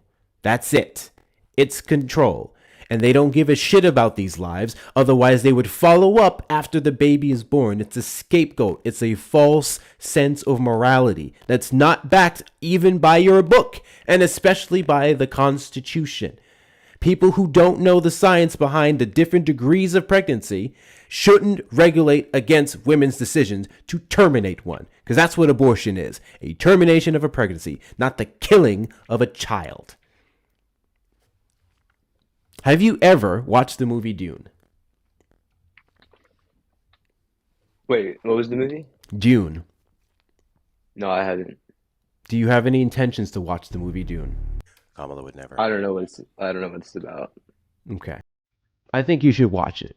There's a great track in there I want you to listen to.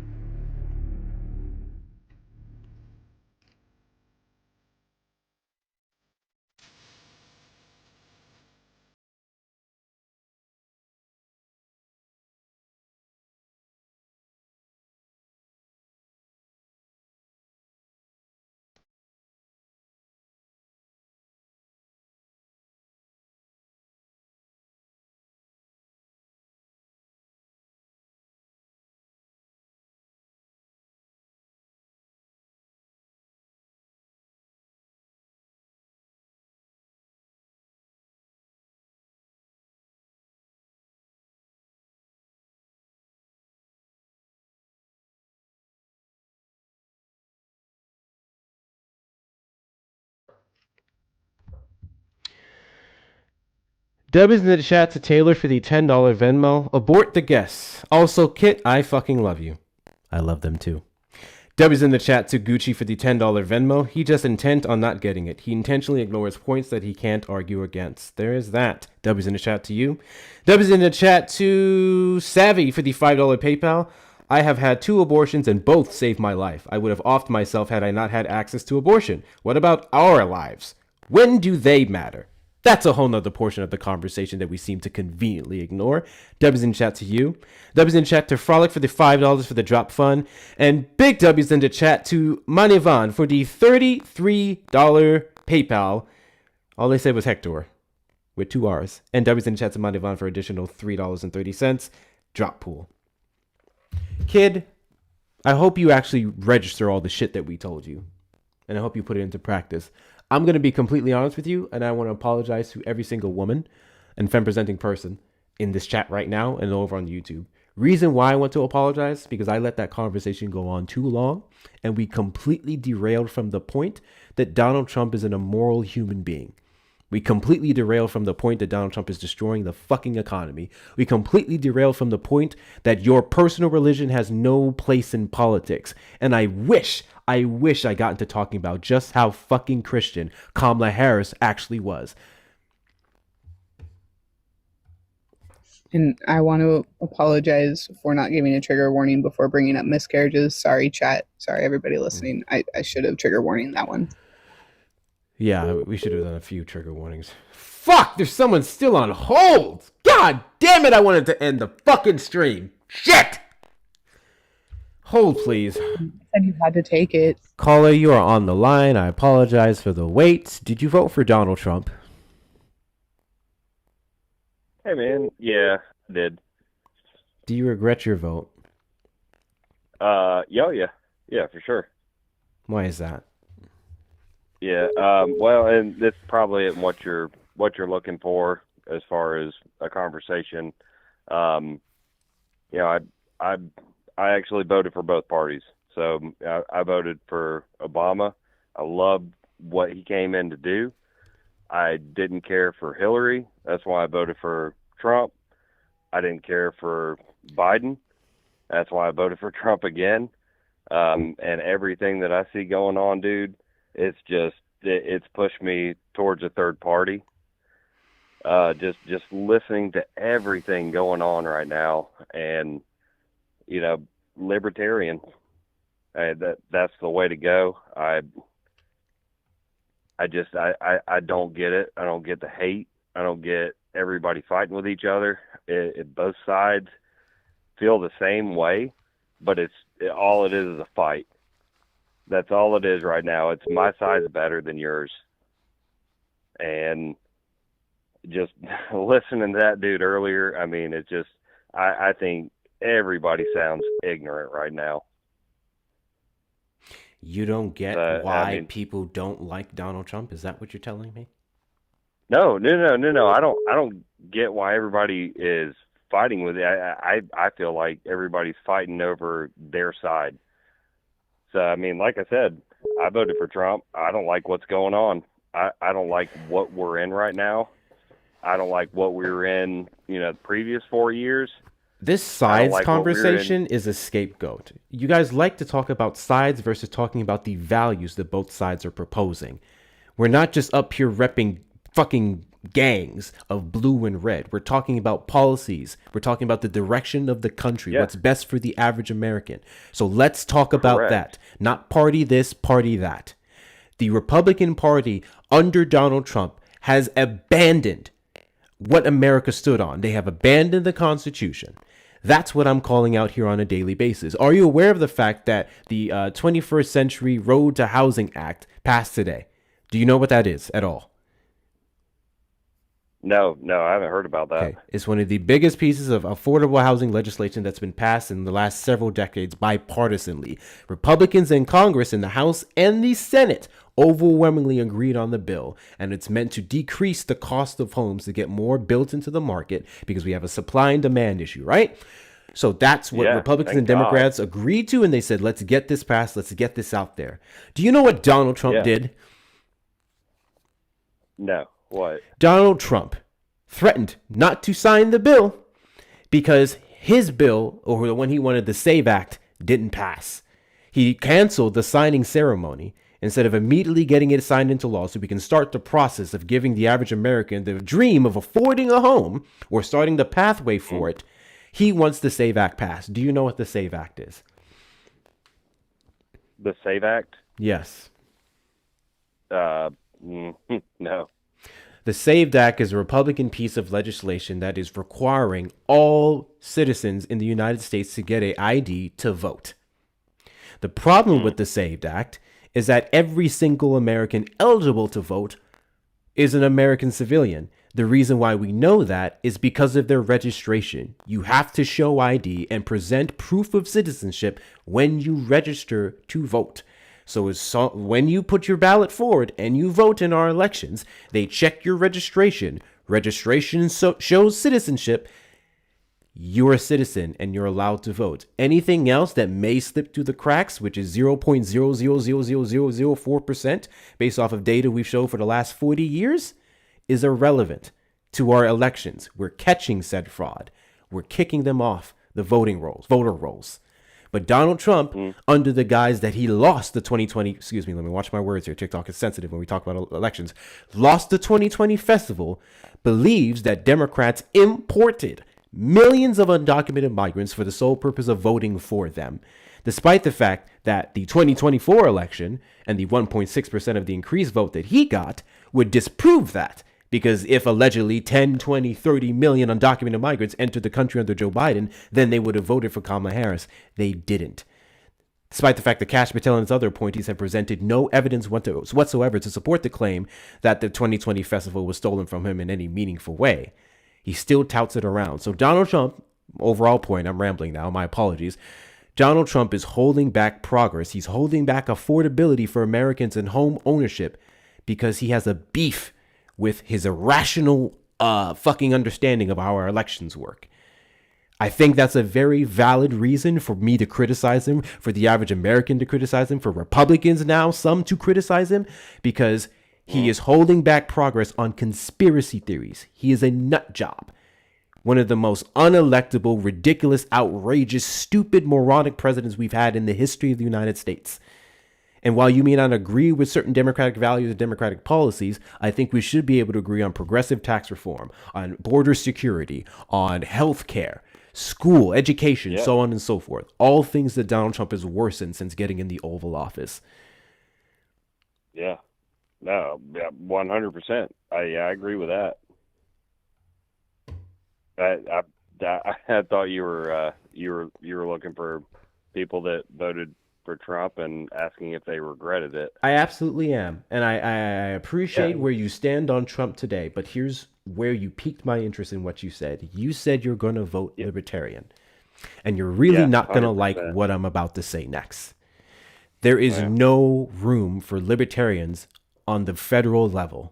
What I mean by that is that the problem with libertarians and Green Party candidates, so on and so forth, they only show up predominantly in presidential elections every 4 years. They do not have the finances, the infrastructure, the recognition, the backing to actually compete against the Democratic and Republican parties. Now, you and I can probably agree that the two-party system is fucked. And it's ridiculous, and it's a way for them to consolidate power on two sides that ultimately aren't doing the best job of representing us in large part. However, the only way we can do away with that system is by getting rid of the Electoral College and introducing things like ranked choice voting. People in New York, people in D.C., as of this election, yes, after this election, they are all able to vote on candidates, not because of party, but because of merit. Because those two states, or DC's not a state, but they have ranked choice voting. If we get that on the federal level, that's when libertarians, that's when the Green Party have a chance in hell. You want to take a wild guess? I see your hand, Kit. You want to take a wild guess as to which portion of the party? I fucking knew it. I got the goddamn violation for civic integrity. I hate this app so much. Sorry. TikTok is sensitive when we talk about festivals. It's civic integrity. Whenever you talk about festivals, they get all sensitive. Literally me saying what Donald Trump believes happened in our quote unquote festivals, you know what I'm trying to say here, they will flag me for that, even though it's not my words, it's Donald Trump's. It's fucking ridiculous. Anyway, where's I at? Oh, yeah. In order for any of these people in the Libertarian Party and the Green Party to actually represent us, to have a chance in hell, we have to abolish the Electoral College and get ranked choice voting. There are more Democrats and Democratic Socialists, people on the left side, that support that. The Republican Party as a whole for the most part, do not support any form of ranked choice voting and actually like the Electoral College. Oh, yeah. So the closer you want to actually get to a libertarian having a real chance in hell, you would vote Democrat. And that probably eats you alive. But I'm just giving you the numbers. No, I get it. And, yeah, I hate to say it. I don't want to be that person, but it's almost like I'll sit at home. I'll sit at home that I won't do anything, and that's not going to improve anything right now. That's the point. What does sitting home do for you? Exactly. That's what I'm saying. Is like I'm so frustrated with everything right now. I don't have a way to turn. I don't like where we are now. I don't like where we were. I believe in less government. I believe in, our freedom to make decisions as people. Like I said, I 100% was behind Obama's policies. It was, more that Hillary was riding, Obama's coattail, and I don't feel like she believed in his policies. And What do you mean? She served under his administration. She supported him both terms. No, right, she did, and I didn't trust her. I didn't believe her. I felt like she was another politician. However you feel about Hillary Clinton, that's 2016. It's focused on 2024 onward, but it's focused on 2026. Kit, you had something you wanted to say really quick. I apologize. Go ahead, Kit. No, you're fine. I just call her. Sorry, I'm I guess kind of Hector's impromptu co-host up here at the moment. And I used to be a Green Party voter, which is why I wanted to jump in really quick. Yes, back in 2016, I voted Green Party, and I was really on that idea of we need these other parties.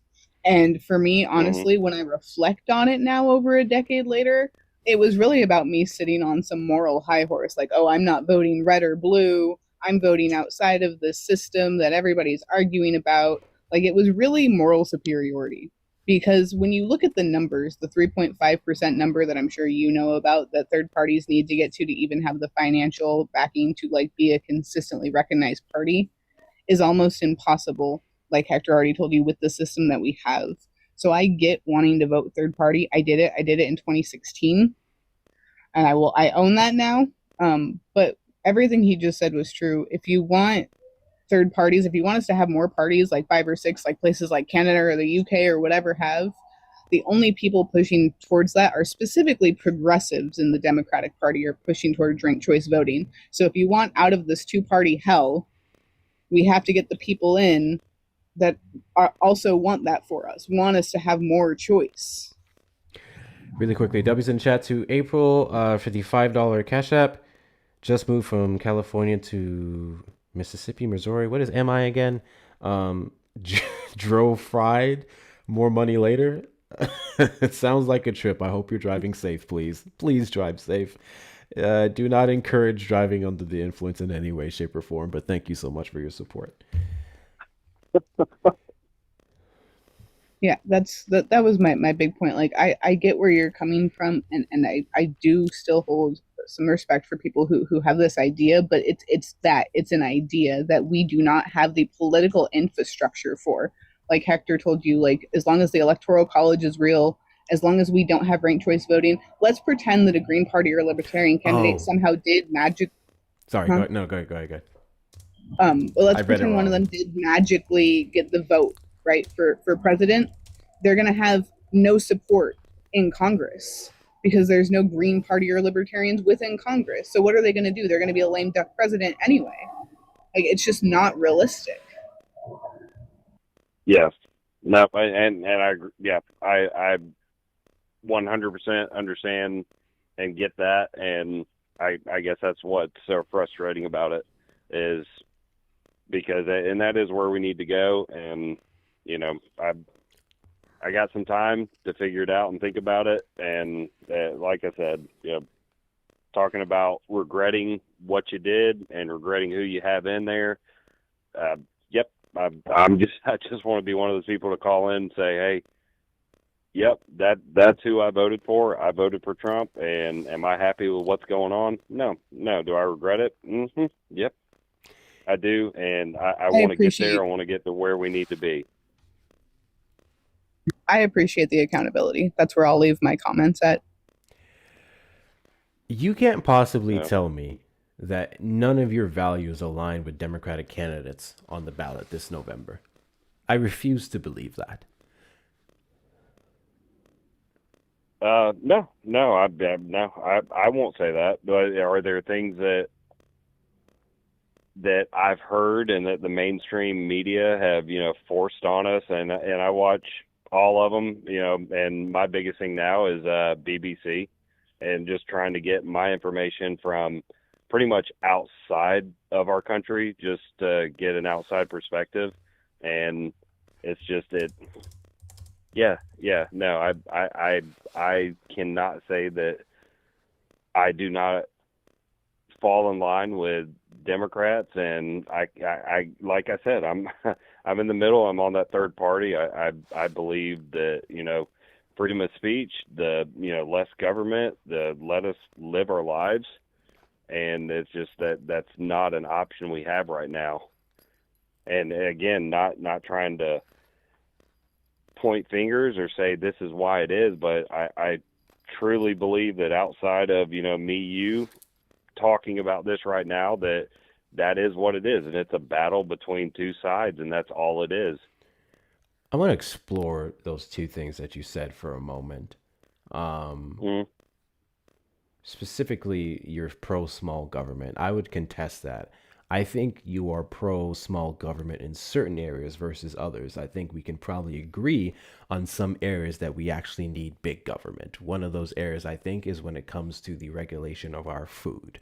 I don't think some of the things that they put in our food, the way they grow them, what they put on the plants, the things that they're allowed to pass is helpful.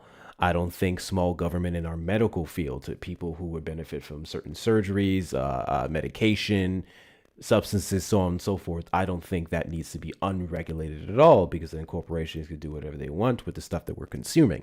I don't think that we should be small government when it comes to civil rights enforcement, when it comes to preventative measures to reduce crime. I think we should be pretty big government on that, so that way we don't keep having massacre after massacre after massacre.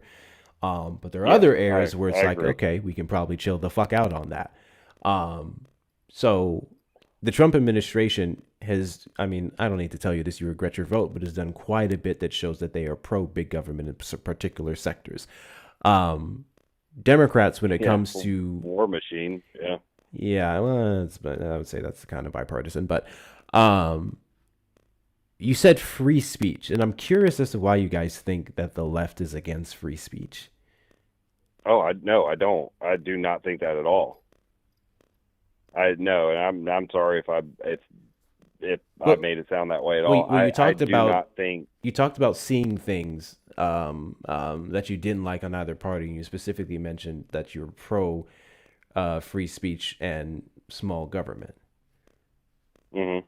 So I was assuming that you saw something on the left side or the Democratic side that would have went against those values. Well, no. Again, mainstream media is I'm from South Carolina. I'm out in the country. I do not see the things that a lot of other people see, and I get a lot of it from what I see on TV, like a majority of America. But it was just like your caller earlier. A big thing was about abortion. Everybody has a reason, behind what they're doing and why they're doing it. I don't know that that's so much free speech. It's more, again, the right to what you're going to do as a human and what's right for, your particular situation.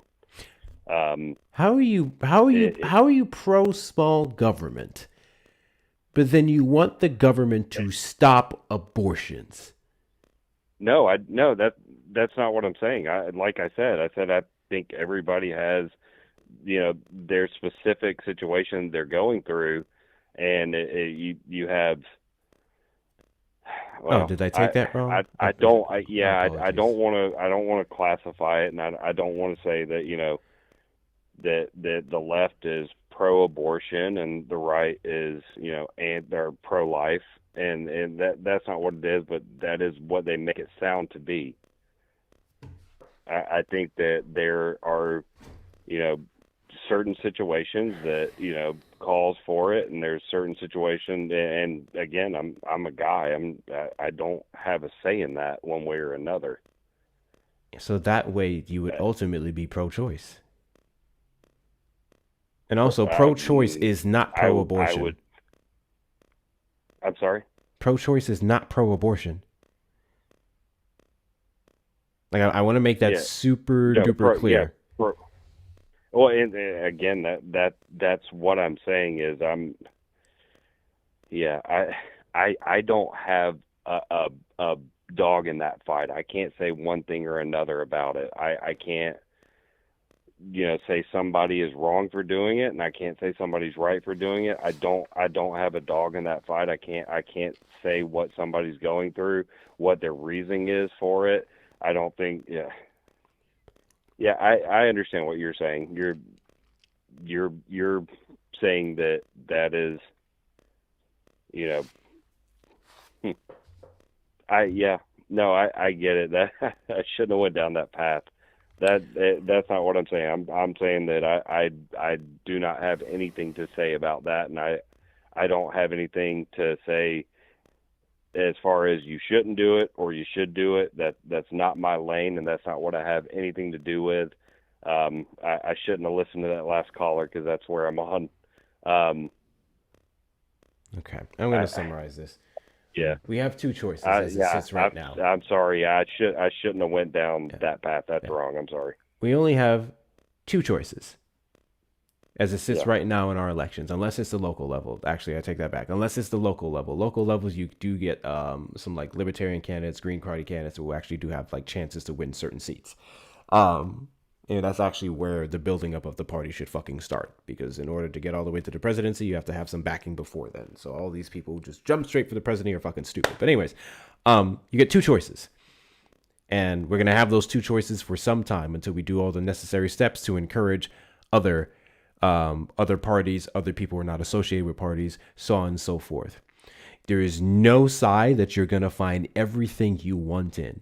I vote Democrat unapologetically every single election, knowing damn well that the Hakeem Jeffries and the Chuck Schumers and the APAC fuckers are going to continue to do all the shit I hate. The reason why I do so is because I have an understanding that there's no other alternative. And despite those people, there are still things in the party that I want. Progressive tax reform. We see rising democratic socialists in the party that are actually looking at taxes and going, hey, if we're going to get taxed, let's at least make it more adequate. Why the fuck are the billionaires and corporations getting this much? But then here is those of us on the ground, we're paying the brunt of these. That is something that I'm for doing away with. Closing those loopholes, having more equitable tax burdens on my class and the higher classes. Healthcare. I'm personally a fan of universal healthcare. You're probably not if you're small government. So be it. But well, no, not necessarily. No, I mean, I guess you're right. That has a lot to do with government. But I think everybody should have access to health care, no matter what your class is, no matter what your income is. I don't think that somebody that gets sick and doesn't have insurance should have to pay $3,000 because they have to go to the emergency room and have tests done because they have strep throat. Like I get that. I get that aspect of it, and I wish there was. There's a lot of I wishes I had. Okay, so that goes back to what I said earlier. There are key areas where you probably think the government should stay small, and then other areas where you think, okay, yeah, I don't mind if you do this because it's for the betterment of the people who reside in the United States. Okay, cool.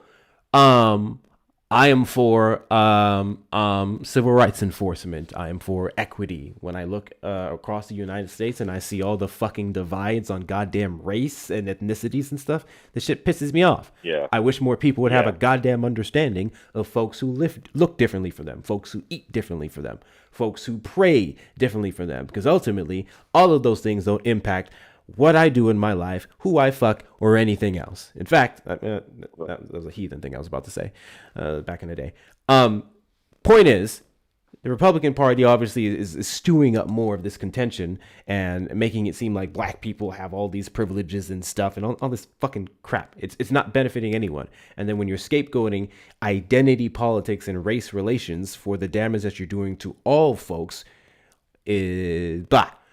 These are the reasons why I vote for Democrat. Because at the bare minimum, while I understand that they're barely going to get me moving in the right direction, or at least in the time frame that I want, they are at minimum holding the line, and at maximum, we're voting in people who are actually going to make the party what I want it to look like in the next few decades. But on the local level, state levels, I think some blue states are doing well in that regard. So my overall point here, because I'm tired of rambling, I'm about to end this stream, I'm tired.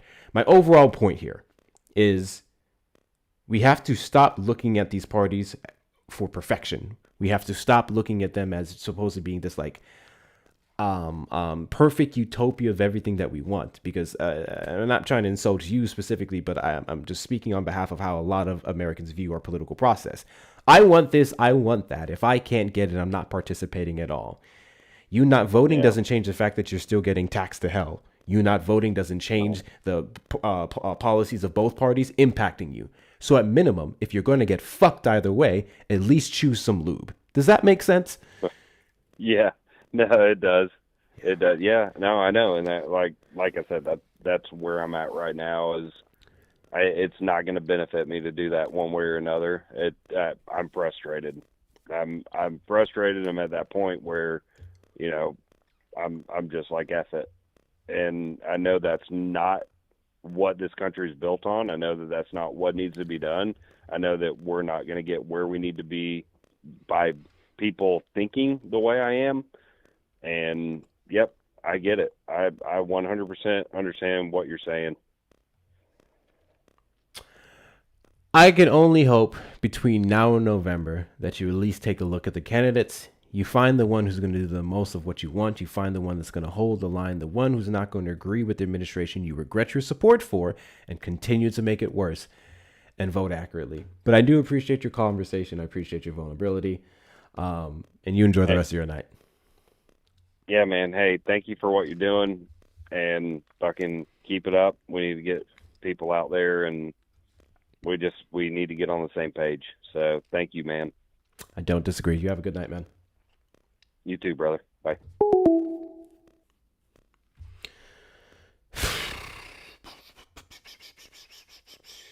I don't ever want to take away from the frustration of people in our political process, because that part is valid.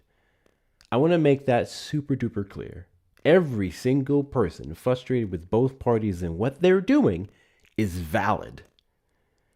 I never want to take that away from them. However, I really stay stuck on the fact that we don't get utopia. We don't get fairy tales. We don't get our wish lists, wish lists checked every single year. And it quite frankly will never happen. So I want more people to view our political process less than like a wet dream, and more like a train that's going to get you closer where you want to go. And I'm here to tell you, you may die on that train, never arriving to your destination. But at the minimum, you can get something out of it. Like I said,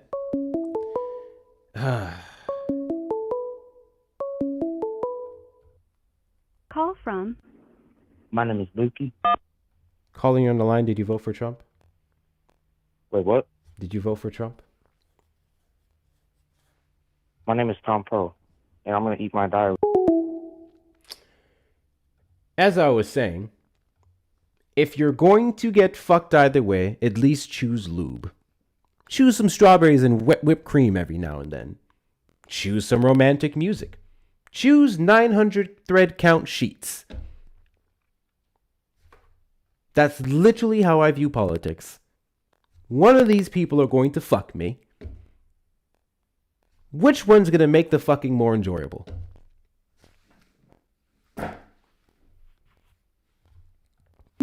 What a fun analogy. That's it. That's all I got. That's all I got. I think it shows a couple things. One, you don't have a choice. That's really what I want people to like drill on home. You don't have a choice. Something's going to happen one way or another. At least control the factor. It's like, to me, it's like, I'm trying to think of another one.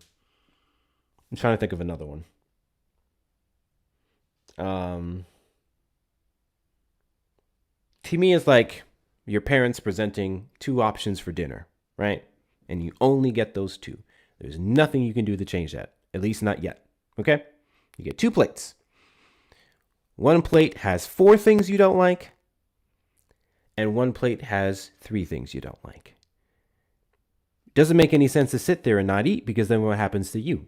You fucking die. You have a worse experience. You starve. Like, you lose brain function. And then to the people who say, well, that's not much of a choice at all. Yes, the fuck it is. This is reality. It is what it is. It is what it is. Under a Kamala Harris administration, would there still been Democrats who support AIPAC? Would it still been playing around with condemning what's taking place in Gaza? Would we have barely been moving the needle towards universal healthcare because ultimately the majority of them don't necessarily land there? Yes. But without Democrats, we wouldn't have democratic socialists. I want to really point that out. The democratic socialists are more accurately representing the left. That's because of Democrats. What umbrella do they all run under? Democrats. They have nowhere else to go. And they're working their way in to our politics. They're working their way into the values that we want. I would even say it's the same for the libertarians. There's a lot of more like middle center libertarian people that are running Republican for some fucking reason, mostly because of the backing. They don't give a fuck about Republicans. In some cases, they may lean conservative in values, absolutely, when it comes to the party. They don't stand with it. So it's just, these are vehicles, these are tools. We have to utilize these tools. Otherwise, you just die. I don't know. I don't want to die. We can do more. We can do more than just die. All right, who are we gonna raid? I'm tired, y'all. I'm tired. Matt's live. Matt's live. Okay. So YouTube, you're gonna raid Matt. Where's my live? Did my YouTube live end?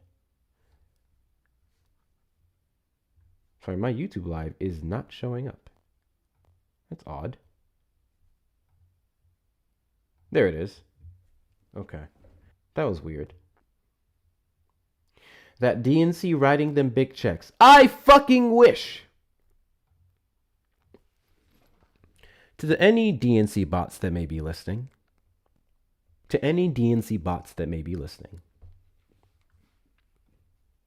My name is Hector Talks with 2 R's. I'm an aspiring political commentator and unfortunate debater. I say unfortunate because I never intended to be going back and forth with morons and stuff on a daily basis. That conversation I actually prefer. Friendly reminder, I started off doing this with one prompt. Ask me questions about Kamala Harris. I started off going live to educate people on Harris and her policies and how they were better. That's it.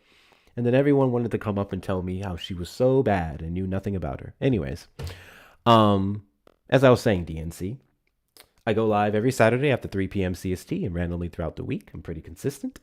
I get my videos out whenever I can.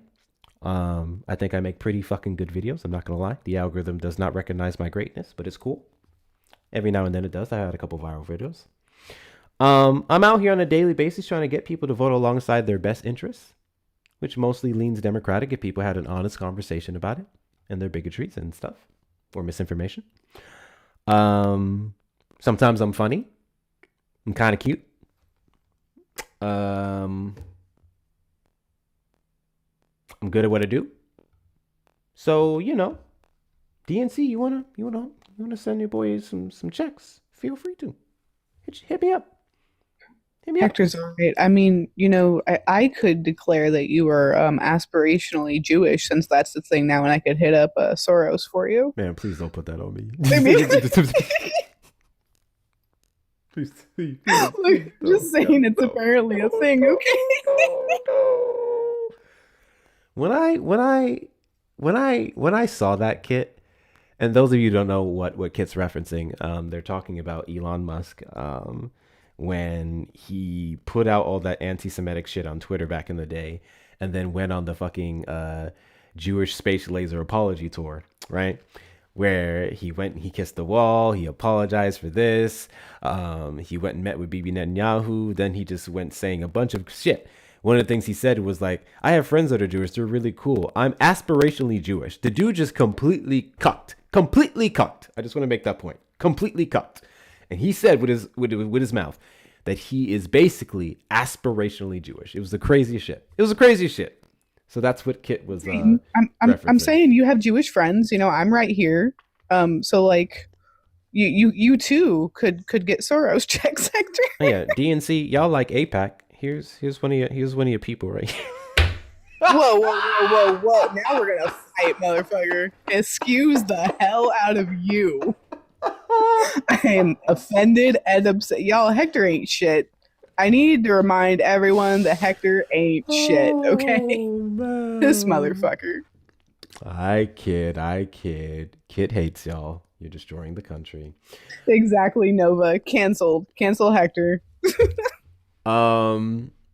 YouTube, I appreciate every last one of you for being here. No, that's a lie. I need to stop saying that. Actually, no, I do appreciate all of you for being here, because even you stupid clown ass maggots chirping in the comments are all boosting the engagement on my live. Thanks. I appreciate it, until you do too much and my mods mute you. So yes, I appreciate the majority of you in here, especially my mods, especially my people, especially my members. Thank you guys for the likes, the shares, the comments, the subscriptions, the super chats, the super stickers, and the memberships. To every single person who sent those digital gifts on YouTube, thank you so much. I appreciate it. They don't always pop up the way that they should, in a way that I can acknowledge. So to every last one of you who sent those, thank you guys so much. I set the live to automatically raid Matt Nemo. So that's where you'll be going next. And I will see y'all for tomorrow's stream. Friendly reminder that